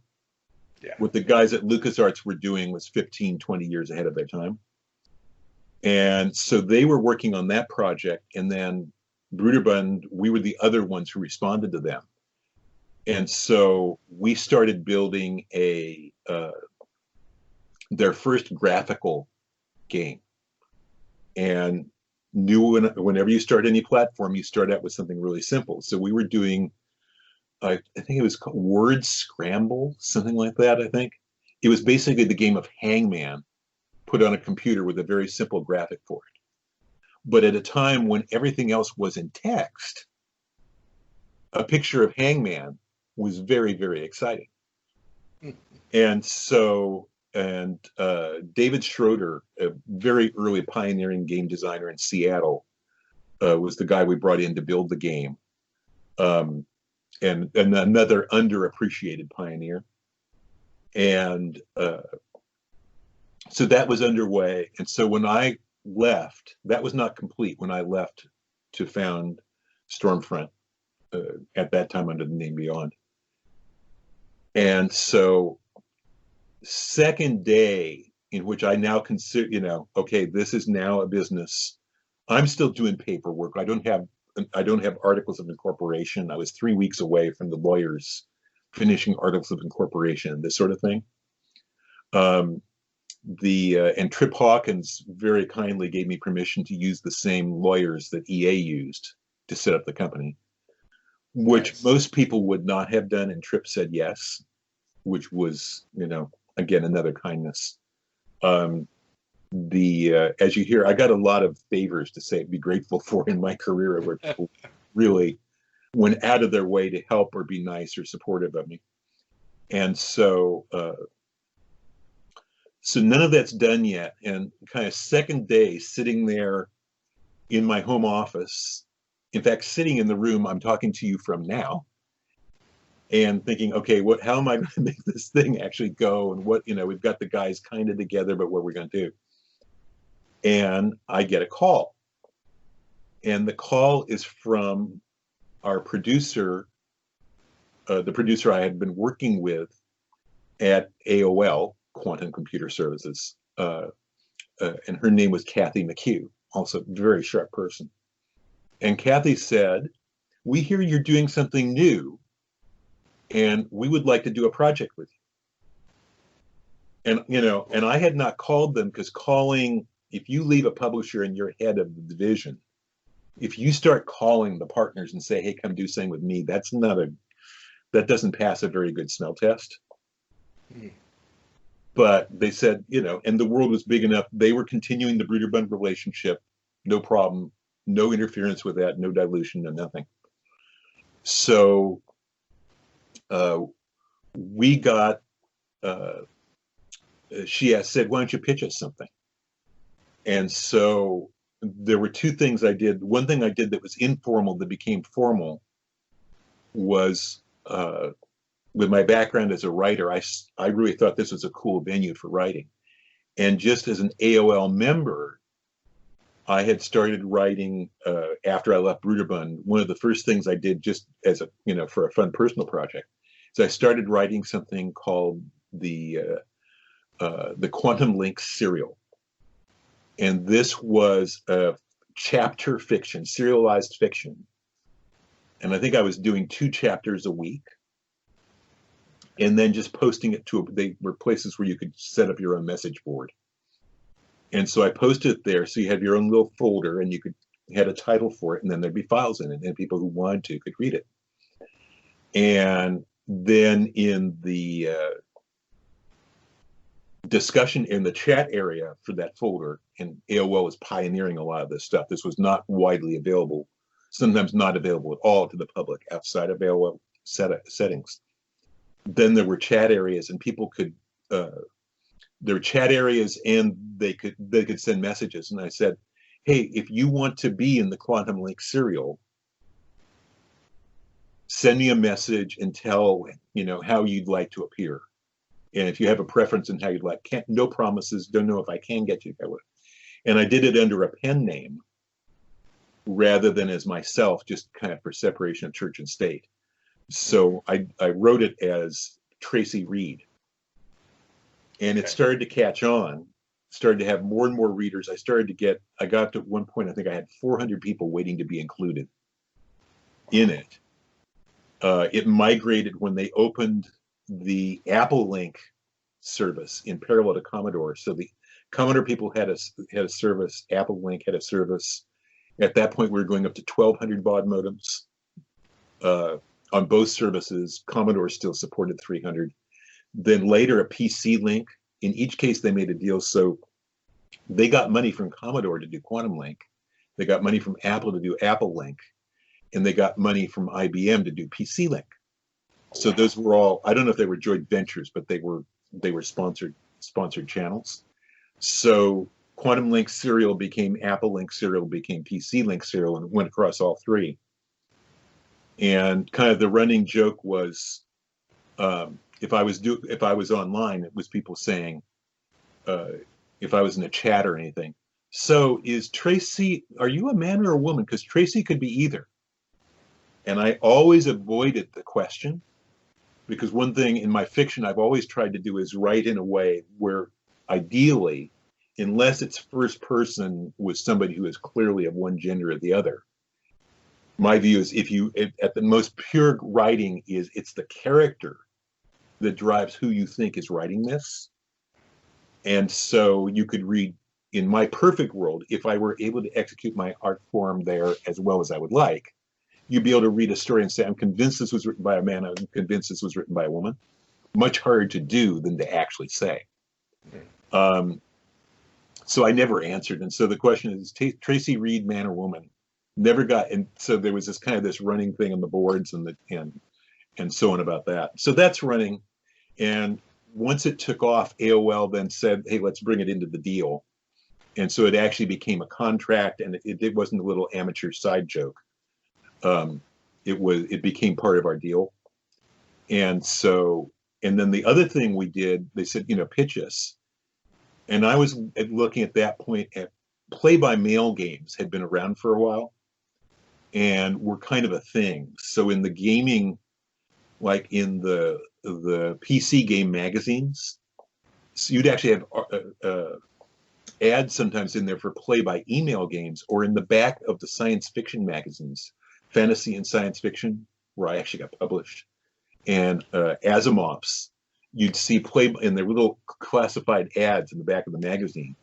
You'd see play-by-mail, regular snail mail games advertised. And that started out just being, chess by mail. And then it grew to where they had these multiplayer games and you mailed in your turn and they mailed you your results. And I thought that's right for now. We could do play by email, because on AOL we have, it's an in-house closed walled garden. But if you were an AOL member, you could write email to other AOL members. Again, divided into the 3 silos, because AOL wasn't called that yet. And so I pitched a game called Quantum Space, based on the company name of Quantum Computer Services. And we built the first play-by-email game ever for AOL, and it also spread across the 3 services. Mm-hmm. And had some interesting discoveries there, because, of course, you would have friends sign up together in a given cohort of the game. And so what we found was the first case of actual guilds that I know of in RPGs were actually in Neverwinter Nights, which we did later. Mm. But we had gangs, effectively, in Rebel Space, or in Quantum Space, who did a very effective job of kind of signing up all at the same time, so they'd get put into, at least some of them get put into the same game. Because this is all small enough. We're not having 16,000 people on a server signing up all at once. And so they would get put into the same game. And then, of course, they would collaborate, and that created an unfair advantage. So we had to go back and finally do we were trying to do modifications to that. And finally, the game kind of aged out, and they said, okay, because it was all text and email, no graphics, just all text and email. But for a while there, it was definitely a moneymaker for them. So now, was that completely automated, or did you still have to have some kind of moderator to deal with the responses? It was automated, but I'll tell you how automated it was in 1988. Because I think it was we started doing the first test plays right at the end of 88, maybe the very beginning of 89, I think. And so what would happen is each day there was a cutoff time, which was the same thing as play by snail mail games did. There's a cutoff time. You have if your turn gets here by this date at this time and is in the building, it'll be processed. If it's not, it won't. Here's your window. Get it in the snail mail early. And so by this day at this time, Pacific/Eastern, so on, your turn has to be in. And the turn, we constructed a very simple little questionnaire online. Okay, what's your player number, blah, blah, blah. Okay, what are you've got 3 ship moves. What do you want your ship moves to be? You've got this, that. You could do different things on your planets. What do you want to do? And so you put all that in, and if it was 5 o'clock Pacific when it got cut off, I don't remember what the time was, or 6 o'clock, we would get a text file that consisted of everybody's input for that turn for all games divided up by the game. And they would transmit that file to us.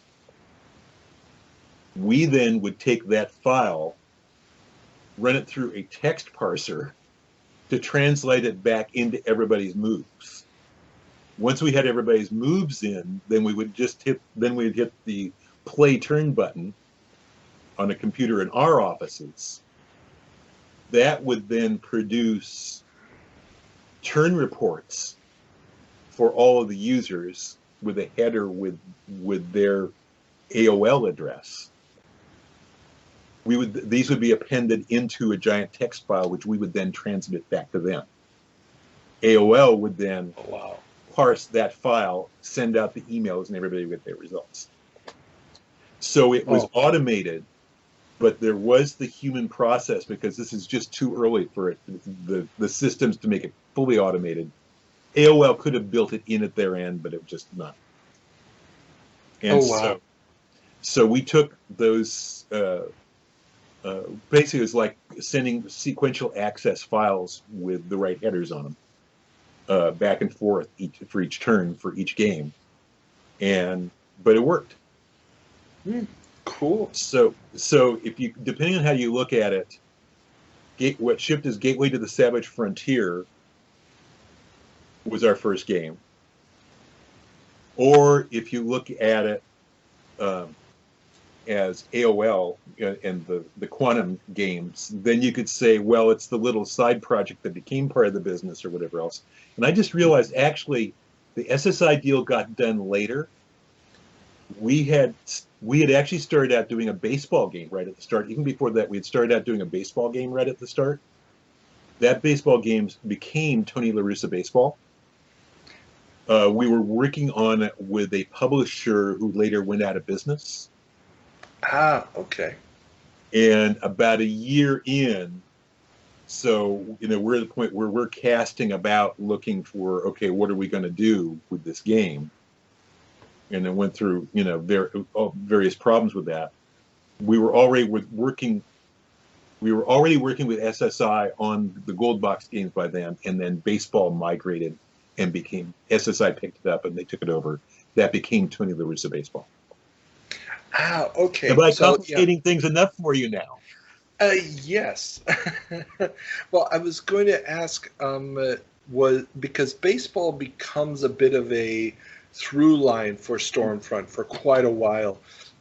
Was that just because you already had an engine for baseball and had worked out some of the details, or was that a project that was something you really wanted to work on, and therefore that publisher who went out of business, how did that come about that baseball was the first project you worked on? Well, I'll give you a graphical and an oral answer to that. The graphical answer, which you'll get in a moment, is, as one example, I am such a big baseball nut.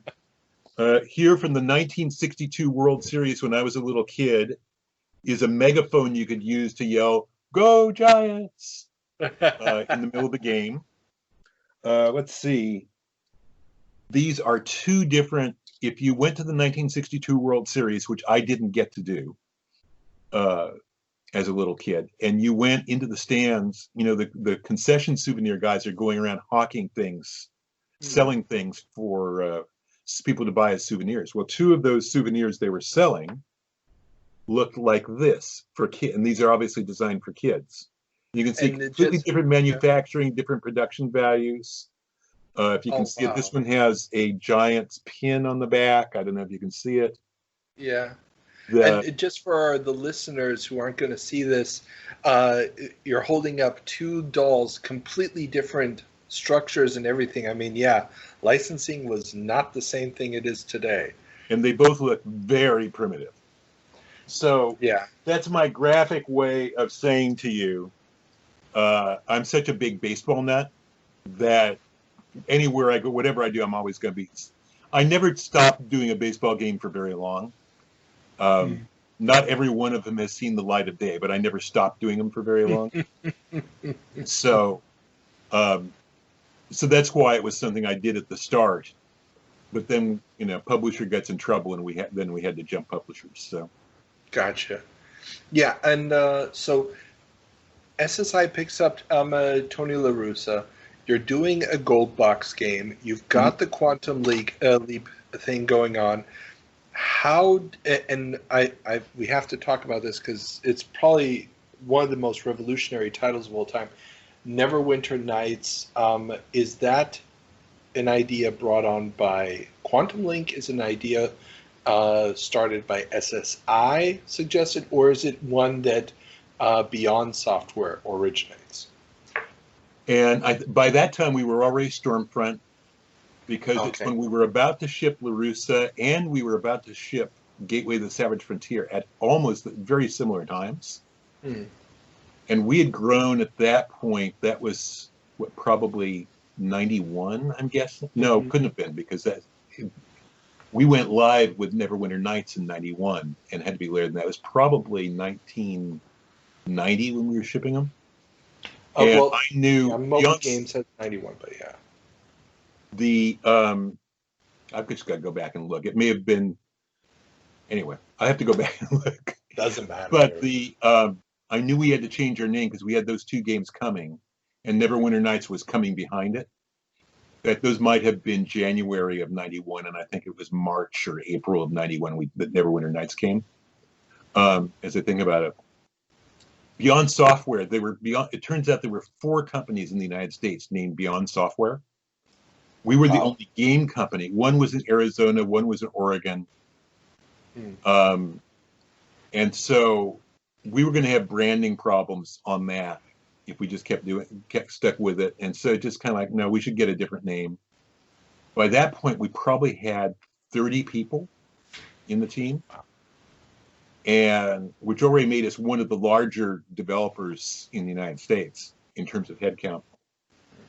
And so we suffered trying to figure out what should our name be, what could be every name the team liked, and we tried to do it as a team process. Everything we came up with that we liked was already trademarked by somebody else. And finally, Sarah Stalker, one of our producers, put a yellow sticky on my computer screen that I came back and saw after lunch one day. It said Stormfront Studios. And we tested it, and it was clear we could trademark it. And at this point, the games are getting ready to ship. They have to do the boxes. They have to know what's our logo and what's our company name. And so not everybody on the team liked it, but we chose it. We loved the imagery of, a storm. When a storm blows through, everything changes. It washes, that imagery of it washes out the old and comes with new. The soot washes out of the air and you get clean air and a clean point of view. And that's kind of the image we're doing. So, so that's where the name came from. And that's why we felt like we had to do it at that point. But so Neverwinter Nights, I literally had one of those moments where I woke up in the morning and went, oh, wait a second. We're building gold box Dungeons & Dragons for SSI. And we're building the Quantum Space game for AOL, and I'd previously looked at how you do graphics for AOL when I was at Broderbund. And at that point, nobody had a graphical RPG. All the RPGs were MUDs or roguelikes or things that were driven by text. And nobody had graphics because you just couldn't get everything to go fast enough. And I thought, wait a second. If we use the gold box engine and then we add the hooks that only we would know, amongst game developers, would know how to add to AOL, we can have a graphical MUD. We can have the first graphical MMORPG. And now, in those days, if people look back at the old boxes and you look at the old screenshots for the gold box games, people would look at them now and just laugh because they're so primitive and blocky. Not as blocky as in television, but primitive and blocky. But for the day, that was what we could do. And having an existing engine to work from, gave us a huge head start.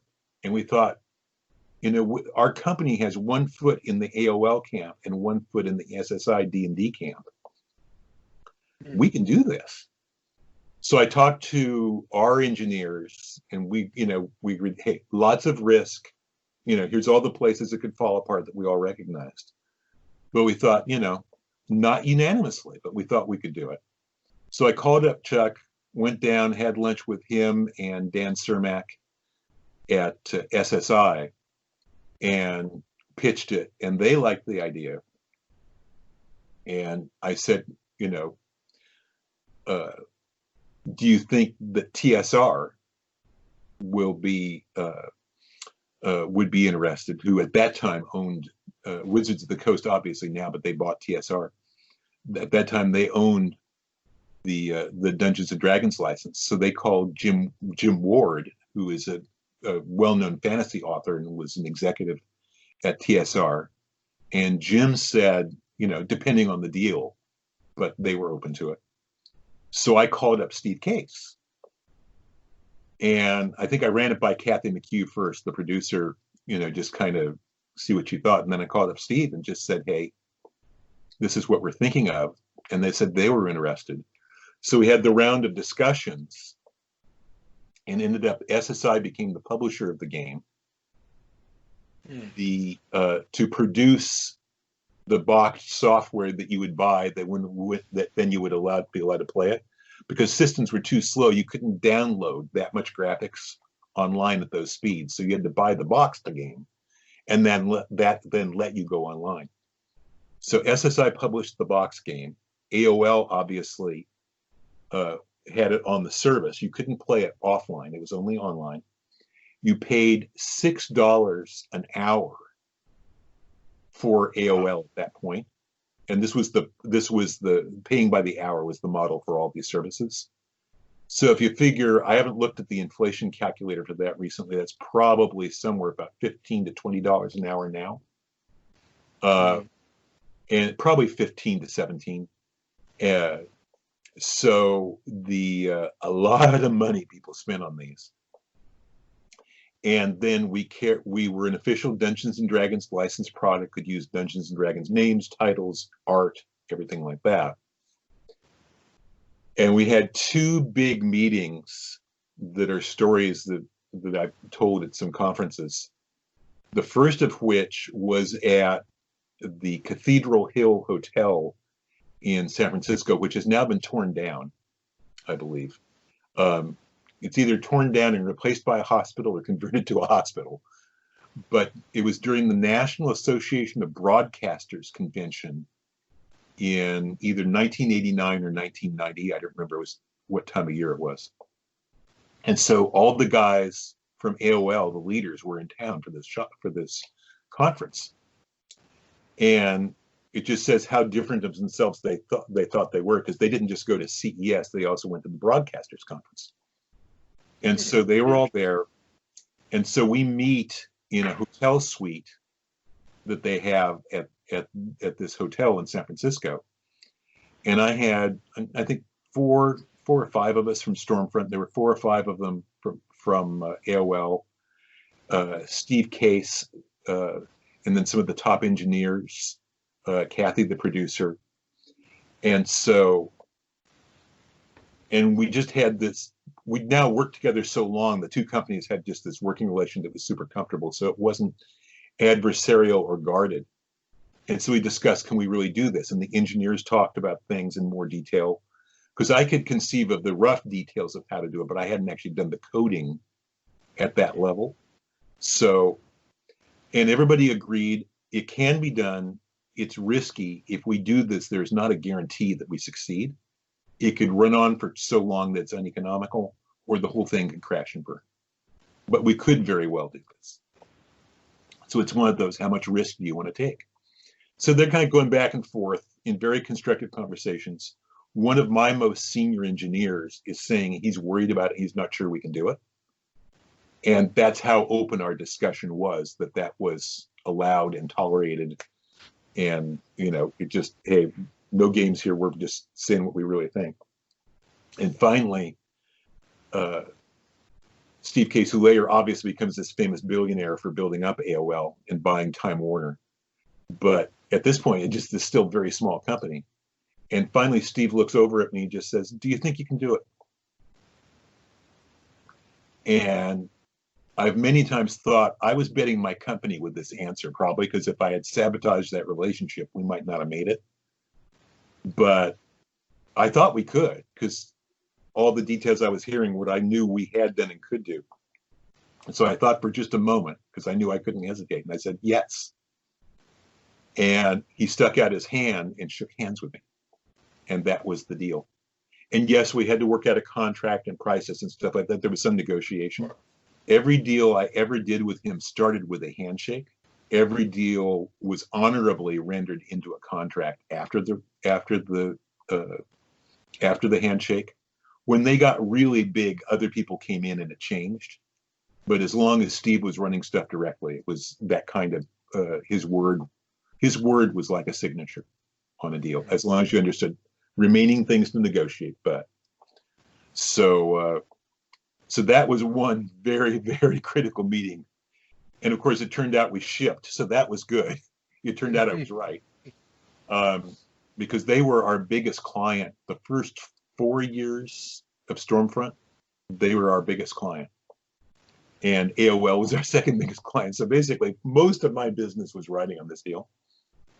And the other really funny meeting we had, which was not portentous, this was what we did is we got together the heads of all 4 companies that were involved to have a meeting, or the key people. And I believe the 4 of us, so it was not Steve Case. I don't remember if Steve or it was Kathy who was there, actually there for them. And then Chuck Krogel for SSI, Jim Ward for Dungeons and Dragons, TSR, and then myself for Stormfront. And so we're going to have this meeting, and we have it at CES. And this would have been January 1990 CES, because we were in Las Vegas. And CES, big consumer electronics show. It's the precursor to E3 when we were just part of that show. And so we said, okay, where's good to meet? And Chuck said, why don't we meet at the restaurant at our hotel? Okay, that sounds good. And we had a mid-afternoon meeting. It was going to be empty, so we could have a confidential discussion. There weren't going to be a lot of people around. Well, the hotel they were staying at was the Excalibur Hotel in Las Vegas.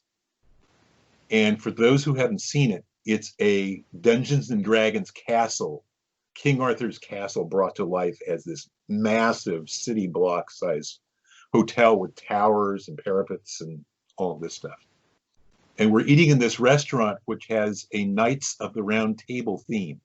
They have stained glass windows with knights in armor and ready to go jousting and dragons and stuff like this. You could not have picked a perfect place to discuss Dungeons and Dragons. So we go and we sit there, nobody else is around. It's between lunch and dinner. We have our discussion. Everybody's a green light. It's all a go. We cover some details. But I'm just having this moment of, first of all, we're about to do the Dungeons and Dragons as an online graphical multiplayer game. The Holy Grail groups have tried to do and never shipped. We're going to do it. And I'm sitting here and I'm sitting with all these heads of these other organizations, or the captain of the division of these organizations. And how in the hell did this little game designer on a PDP-10 mainframe get from there to here, going for this holy grail of game design? And then how in the heck did it happen that we're sitting in King Arthur's castle as we have this conversation? And so I was just having this weird out-of-body experience during the meeting. And I wish there were a photograph of the 4 of us at that meeting, because the setting would have been so perfect. Oh, definitely. For what we were doing. And so, and actually I think Steve was at that meeting because he was at CES. But but those are 2 fun, one very frightening and critical, and one more base checking but very symbolic meetings that went into the creation of Neverwinter Nights. Wow. And from a business standpoint, do you recall what the sales numbers were on that? How many copies of the software sold? And was there any kind of protection to make sure people weren't just copying the software and then playing the game as well, or was there any additional fees that were AOL added for playing? You know, copy protection on PC games in the early 90s was common, but I don't actually remember if they did it. You had to have an AOL account and you had to log in. So duplicating the software would save you the trouble of buying the box from SSI. Yeah. But you still had to pay $6 an hour, which is where most of the money was. Yeah. So, but that era, piracy was so common that publishers were using copy protection at that point, of different kinds and of different effectiveness. And as far as its success, it became the biggest revenue maker for AOL. You know, out of games and so on, anything other than their chat rooms and their message boards and so on, it became the biggest revenue maker for the company at that time. Of course, this is before the explosive growth.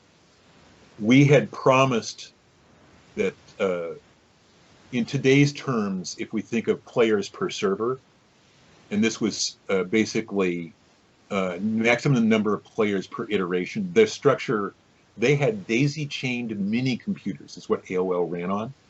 So it's not the same as looking at servers, but the closest analogy is players per server.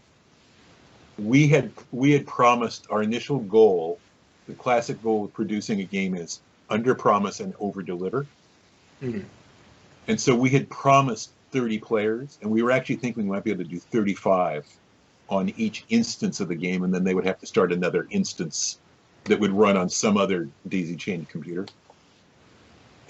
Near Washington, D.C., the capital of the U.S., is where they were headquartered, in Vienna, Virginia.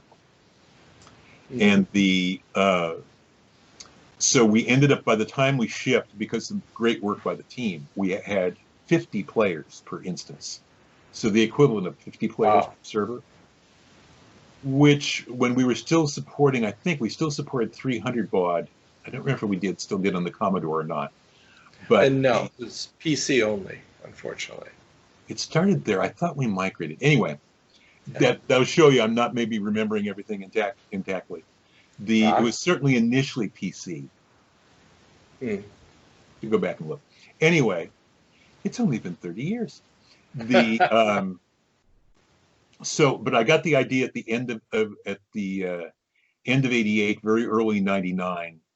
Yeah, it had to have been early '99 when we did it. So I pitched it. Actually, I think I pitched it midway through '89, and then we got down to serious work. We'd done preparatory work before the Cathedral Hill Hotel meeting, and then got serious after that. And then we went live initially in a what we would now call a closed beta in early '91. Then we went live with what today would have been considered an open beta, but for us was shipping and fixing things as fast as we could.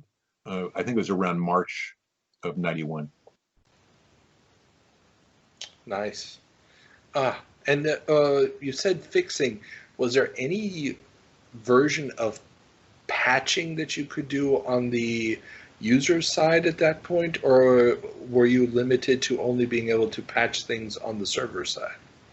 You know, I don't remember when we started being able to patch. I don't remember what year that was or what the first game was that we don't, and I'm embarrassed to say it, because once we became, there was a period when we could not patch anything. Then you got to where people started to be connected, and it was a black mark on you. It was kind of like, well, we'll tattoo the word failure on your forehead, and then you'll be allowed to do one patch. Obviously, these attitudes changed over time, but it was really a black mark on you. And then got to where, okay, you just don't do more than one patch was kind of okay. And then it got to be, well, if you're going to do a second patch, maybe you can add something or a feature to make it go down better. And so that was general, and exactly which games it was on and how that timing worked. I don't remember exactly how the step-by-step worked. Yeah. So most of the fixes we had to do were on the system side, and there were times when there was something that was in the game code we could actually fix on the system side as well. A lot of the calculation, though, was done on client side, and there may very well have been patches we did. I'm like starting to think that we could, but I just don't remember for sure. Gotcha. And so how much involvement did Stormfront have with the software once those initial problems were done? Were you still involved with the maintenance of the game or community management, or did AOL take that over? AOL did all the community management. They recruited the guides who help people in the game. And they were volunteer players, so they would volunteer a certain number of hours per month, and in return they would get a credit on their bills. So they weren't paid directly, but they earned bill credit for that.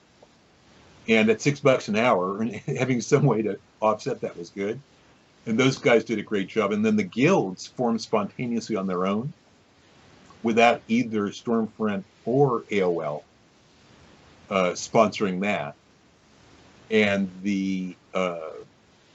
so that was cool. And we had not anticipated how much value they would add. And I had been worried about having a repeat of the problem we had with Quantum Space. But in that setting, we just weren't sure, people were forming parties and adventuring together.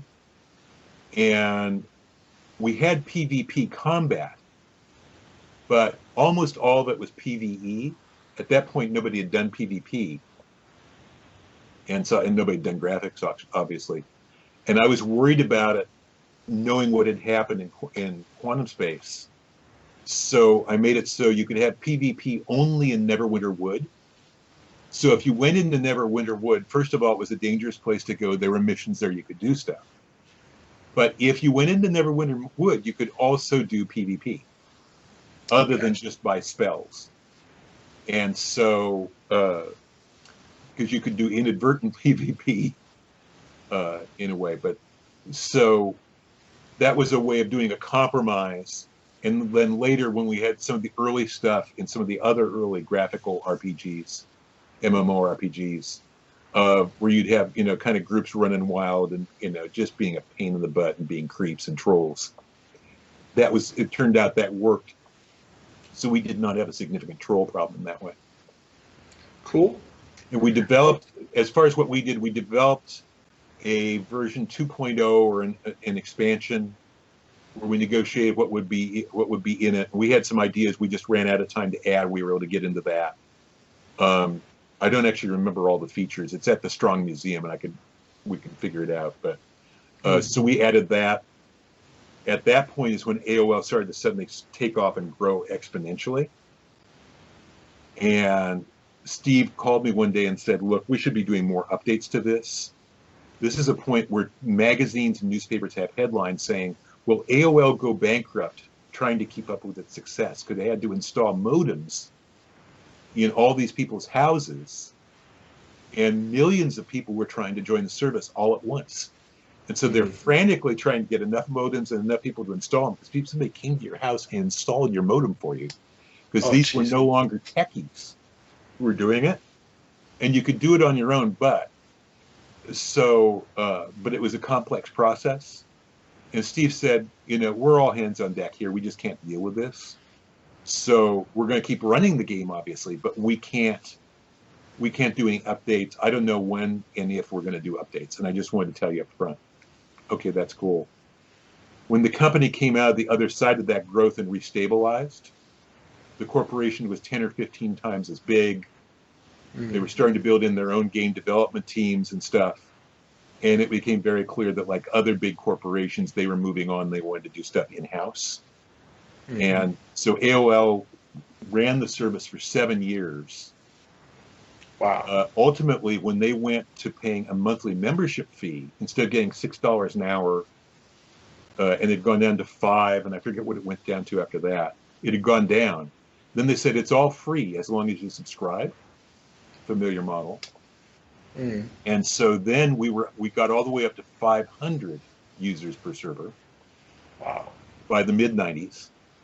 And in '97, by then the underlying engine from the Gold Box games is now 10 years old, and was really creaking, and the whole thing, and they were moving on to more advanced systems, and so they shut it down at the end of the 7 years. But it was a good 7-year run, and obviously it helped pay for the growth of the studio. So definitely. Okay, and continuing with the growth of the studio, you guys, I'm just looking here at the Moby Games entry for Stormfront. You guys end up going back to EA. I think first thing I see here was the Eagle Eye Mysteries. yeah. How did that happen? Was the studio actively contacting publishers trying to get assignments, or were you pitching ideas to publishers? How does that work at this point? Once you get to where you have a team of 30, you have to keep thinking ahead about what is your next project going to be. You can't just go and, we'll find the next project when we finish this one, because you're paying salaries. And 30 salaries every 2 weeks is a chunk of money. And if you don't pay for those salaries, you don't have a team. Payroll becomes what drives everything about your studio. So to pick it up, you're running a studio, you've got a lot of bills to pay every month. You have to be looking for publishers, and the more time passes as the 90s go on, the earlier and earlier you have to start looking for your next deal. As you can see the finish of a game coming up, because it gets to where deals take longer and longer to negotiate. They're more complex. And once game publishers started to go public, now you were dealing with entirely different kinds of companies. Now it's not the personalities of the leaders as much as the drive. You have to keep making more money, so your stock price goes up. And so money becomes, when companies go public, the way the game is played, you're stuck. You have to be focused on money. And so the industry changes a great deal in the 90s as companies go public, because personalities mean less, handshakes mean less, and you have a distributed big organizations where the organization's senior management may be very friendly towards you, but the business relationship is still stressful, even with lots of good relationships. And so, you have to constantly be looking around, and that's why having a run of several years with SSI was so great. After we had done the first 2 versions of Tony La Russa Baseball, which was a hit, with SSI, that's when we felt like we were about ready to start going out on our own. So we self-published the versions of La Russa Baseball after that. And then the Baseball Players Union and the baseball team owners in the United States had a big strike in 1994-95. We lost over $1 million during that strike. Oh. Is the scale at which the company was operating. And ended up having to even after the strike, everybody was so mad at baseball. Fans were mad at the owners, they were mad at the players, they were mad at the lawyers, they were mad at the agents. The bottom fell out from under the business, and that was it. We may be about to see a strike like that again in the US in the next year or two. So that kind of killed off that strand. Before we leave SSI, I do have a question about the game Stronghold. Was that an idea that you guys conceived of inside of Stormfront, or did that come as a request from SSI? I got, again, you hear about the different stories. Oh, I can put X plus Y together. SimCity and D&D. Yeah. I've been involved in SimCity at Broderbund. D&D, obviously, we were at the heart of Dungeons and Dragons computer games at that point, doing Gold Box. And so I pitched to SSI doing a SimCity D&D, but not doing it as kind of a top-down sort of a view, but doing it from a point of view using parallax to create. The machines are too slow to do 3D at that point. Yeah. But you're using parallax, which was something that was built into the Amiga, which is where we really learned how to use it. But using parallax views of different bit planes behind each other and layers of bit planes, using that to fake 3D. So it was 3D Dungeons and Dragons meets SimCity.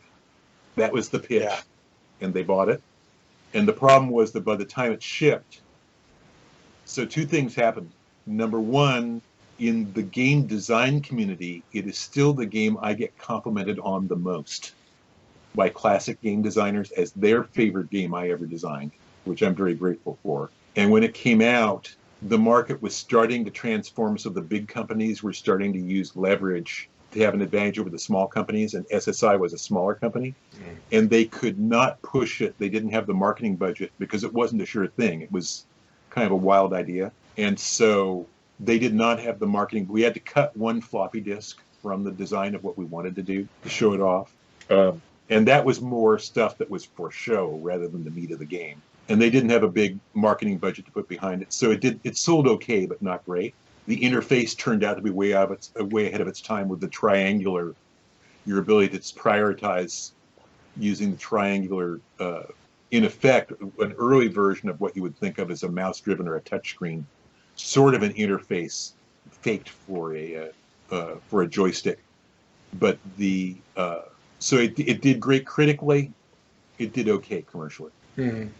Yeah, I remember I was still an Amiga user at the time. I played it on Fred's machine, and it was like a dream come true. As somebody who had loved Populous and games like that, and then having the D&D rule set added on top of it, I was just like, it's magnificent. And yeah, and I got to play it a little bit at a friend's house, and I was just like, this is where gaming's going. Oh my Lord. And yeah, just, and I was just wondering, yeah, if that was your design or SSI's. It was and whenever we say my design on a team, it was my original idea. And then by the time it actually gets implemented, there are a number of people whose ideas are in there. Once you get past the old solo days, all of my designs are hybrids where I work with wonderful people who made everything much better than it ever would have been if it was just me, or if it were just me. So that's important. And the other thing that was behind that game was at that point, Dune 2, the RTS, had come out, and we were consciously trying to do an RTS at that point. With Utopia, it was kind of accidental that it had RTS elements because it was a turn-based game that was too boring. It was turn-based, so I added what we would now call RTS to give you something else to do to balance the turn base. With that one, we were deliberately trying to build an RTS when we got it. So cool. What took us back to EA and going back and becoming developers for Electronic Arts was there, obviously I'd remained friends with people there. And we had started talking to one producer about doing a kid's mystery game that was both educational storytelling, fun concept, turned into be the Eagle Eye Mysteries. We did 2 of those, which were successful in that section of the market, and won some awards and so on. And out of that, the same producer whom we were working with was involved in Madden football and the creation of what we now know as Madden NFL. And EA had a prior version of Madden football that had been started in the very earliest days of EA. At one point, I was the backup producer of the game when the producer was ill and was out for a little while. I was the backup producer of that game, but only as a backup. So they had said, let's relaunch this. Let's try and, our sports games have been good. Let's try and do a brand new Madden. Sega Genesis is starting to succeed. It's a good new platform. Let's do a new version of Madden football. Well, the guy we were working with is named Scott Orr. And the producer he worked with, who was his boss, the exec producer, was a guy named Rich Hillman. And Orr was lead designer and Hillman was producer on the new Madden.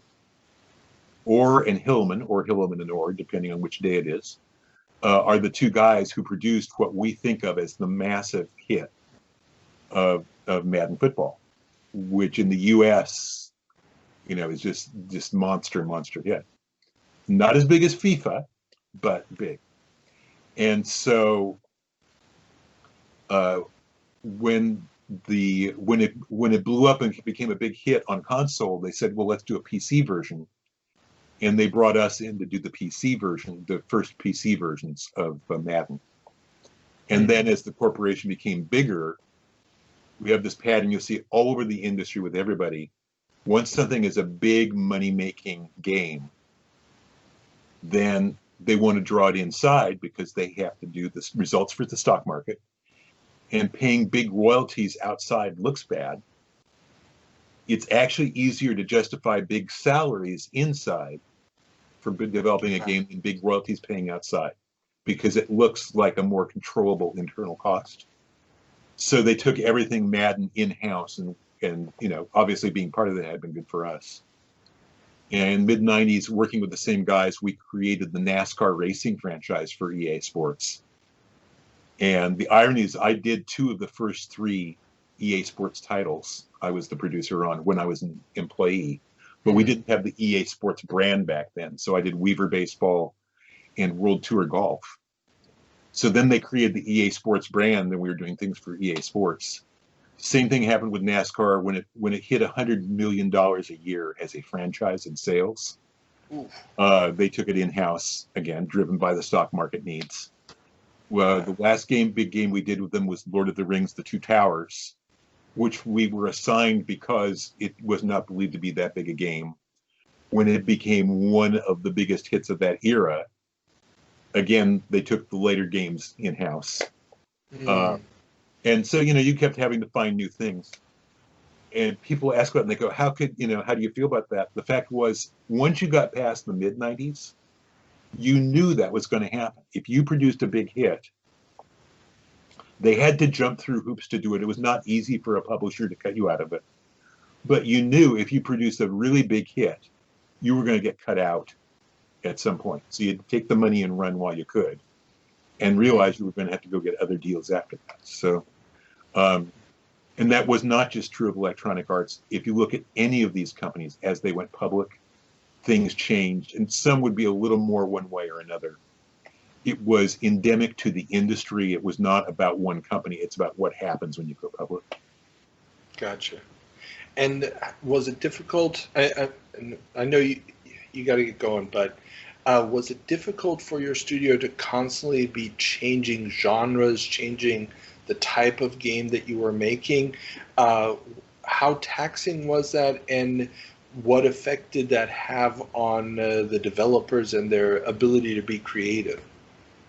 That for us actually was a strategy, and a lot of people thought we were nuts. You could make an argument either way on it with 2020 hindsight, but having gone through the crash in 1983-84, where almost everybody in the games industry lost their job, and all of us who were still in the industry felt like we were perched on the side of a cliff, just barely hanging on, ready to fall into the vast gorge below. And feeling like the whole, if you're working in the games industry, it's kind of like you were plucked out of, the giant bomb was going to go off and you were in the room, and suddenly somebody called you out minutes before the giant bomb went off in the room. And so having seen that and figuring there's going to be more crashes, this isn't going to happen once. It turns out the bad downturns that happened later were not anywhere near as bad. But I always said, I don't want to have just one client. I want to have a 3-legged stool. I want to try and always have at least 3 companies that we work with at Stormfront. So if one company gets strange, goes out of business, like as we'd seen happen, if any of that happens, we're not in a position where we're suddenly out of business because somebody else is out of business. And with genres, genres get old and die too. Genres grow and fall back too. And part of it was I love role-playing games. I've been in D&D since the very beginning pretty much. And I love baseball and sports. So I like doing both those games, and online games was another genre. Well, if we have 3 different kinds of games we do, it's inconvenient in some ways. It's confusing to consumer branding, probably. But in those early days, we weren't thinking about consumer branding because, we were buried again. It was always the publisher's brand. And so that was a survival strategy of always the three-legged stool: clients, genres, platforms. Don't always be on only one system, spread around across different systems and so on. So it was extra work, but it also made it easier to recruit, because if we were only a sports company, we would have only gotten one kind of person. If we were only an RPG company, we would only have gotten one kind of person. Sports and RPG people mixing was good, and a lot of people liked both. And there were people who got sick of doing baseball over a number of years and could switch off onto an RPG or another game we did. And I could rotate people to keep them. We had at one point over 25% of our team were members of the Left and Came Back Club. They had worked for Stormfront, left, gone, worked somewhere else, and then come back and worked for us a second time. I had one producer who was on their third iteration of Stormfront at one point. And so, we had a lot of long-term people. And if somebody worked for us for 5 years, they got a leather jacket, a leather Letterman's jacket. And if somebody worked for us for 10 years, you got a week in Hawaii with hotel, airfare, meal allowance, all that stuff. So you got basically a free week in Hawaii after 10 years. Nice. So we had a lot of people in that group are still my friends, and 20, 25, 30 years later now. But that desire for continuity, if you wanted continuity, you had to be diverse. You couldn't just be one thing. Gotcha. And so I guess in conclusion, what are you doing today? Today I'm talking to an absolutely wonderful guy, and we're talking about the old days. Oh, I know what you mean. Yes. Still trying to drive people crazy, as always. No, actually what I'm doing today is a mix of things. I very often have my own game project I'll be working on in the background. Most of where I make money is by advising clients. So I advise some publishers on different things. Sometimes it's design related. A lot of times it's in the intangibles of how teams build games. I'll be brought in to sit down with the team, join in some capacity somewhere and work with them. And, if somebody's stuck somewhere, maybe I can help unstick things. Or sometimes it's just, hey, we want some alternate points of view. Let's kick things around. So with publishers, that's what I end up doing. Once in a while, there's something's really wrong in a game and they want somebody to kind of come in and help with it. That work is never publicized. And the irony is sometimes the images that I'm going to have ideas that fix it.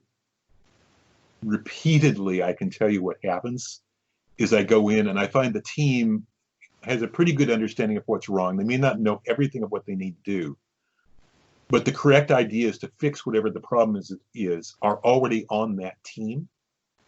It's a matter of figuring out how to package them and how to pitch them so people understand. In all directions need to understand, produce a decision, a resolution, and next steps. So offhand, I can't think of any case where my wisdom about actually what to do was the answer to the question.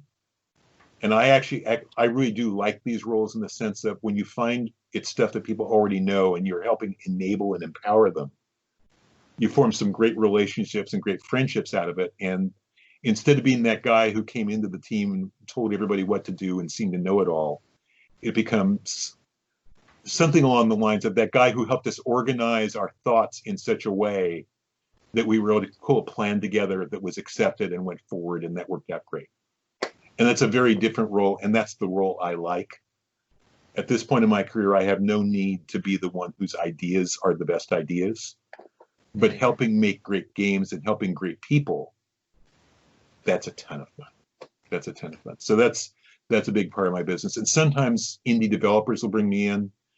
Indie developers don't have a lot of budget, so they can't bring in outsiders as much. But sometimes I'll be brought in to help with products or teams and stuff there as well. Cool. Sounds like I don't want to call it the end cap to a career, but the best use of your vast experience.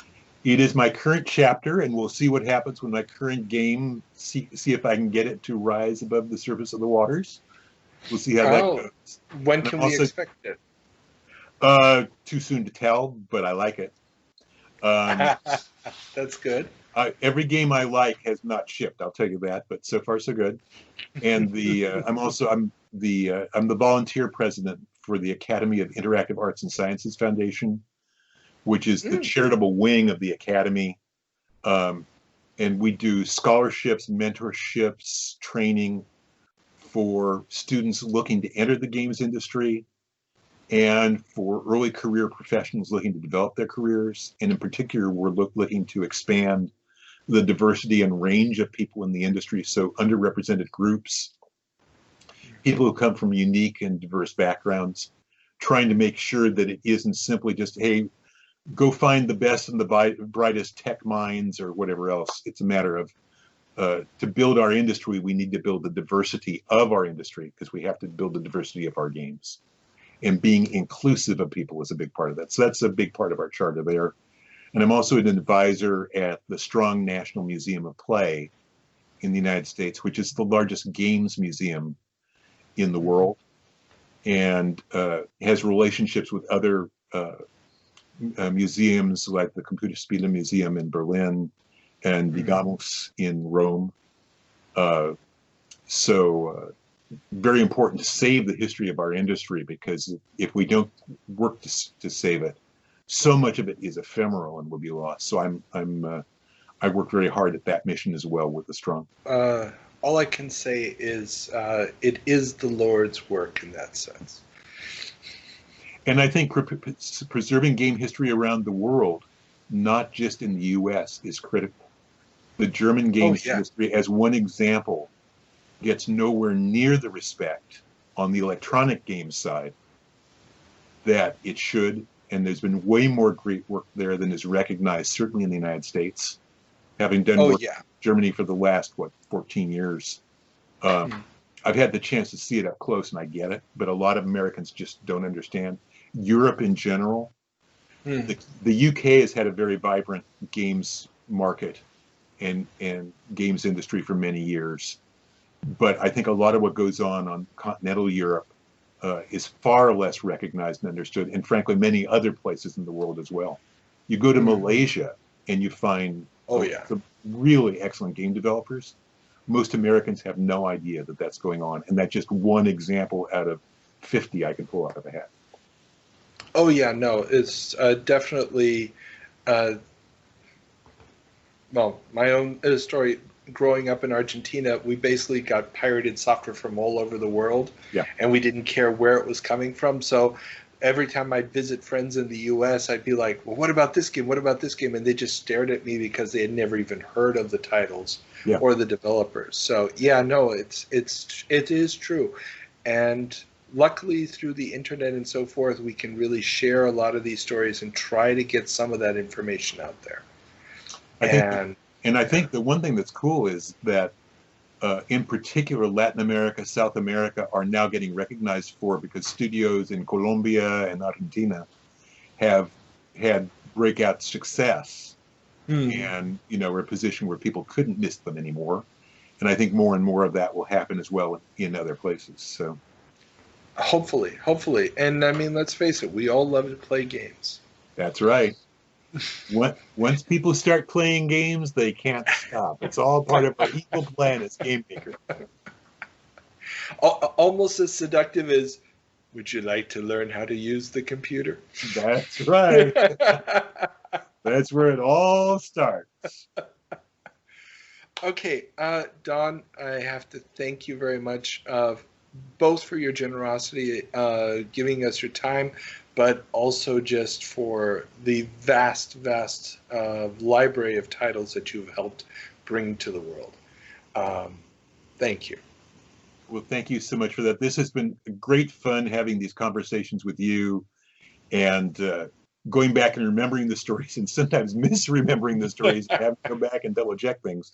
It has been a lot of fun, and talking games is always a pleasure, and I've really enjoyed the chance to have these discussions with you and answer a lot of questions some of your questions are questions I've never been asked before, and that's always fun in these talks. So thank you so much for inviting me and for making me a part of this. My pleasure. Okay, well, thank you. I hope you've enjoyed another Video Game Newsroom Time Machine interview. You can leave us comments on Twitter, Instagram, and if you like what we're doing here, drop us a couple of bucks on Patreon. All the links are in the description below.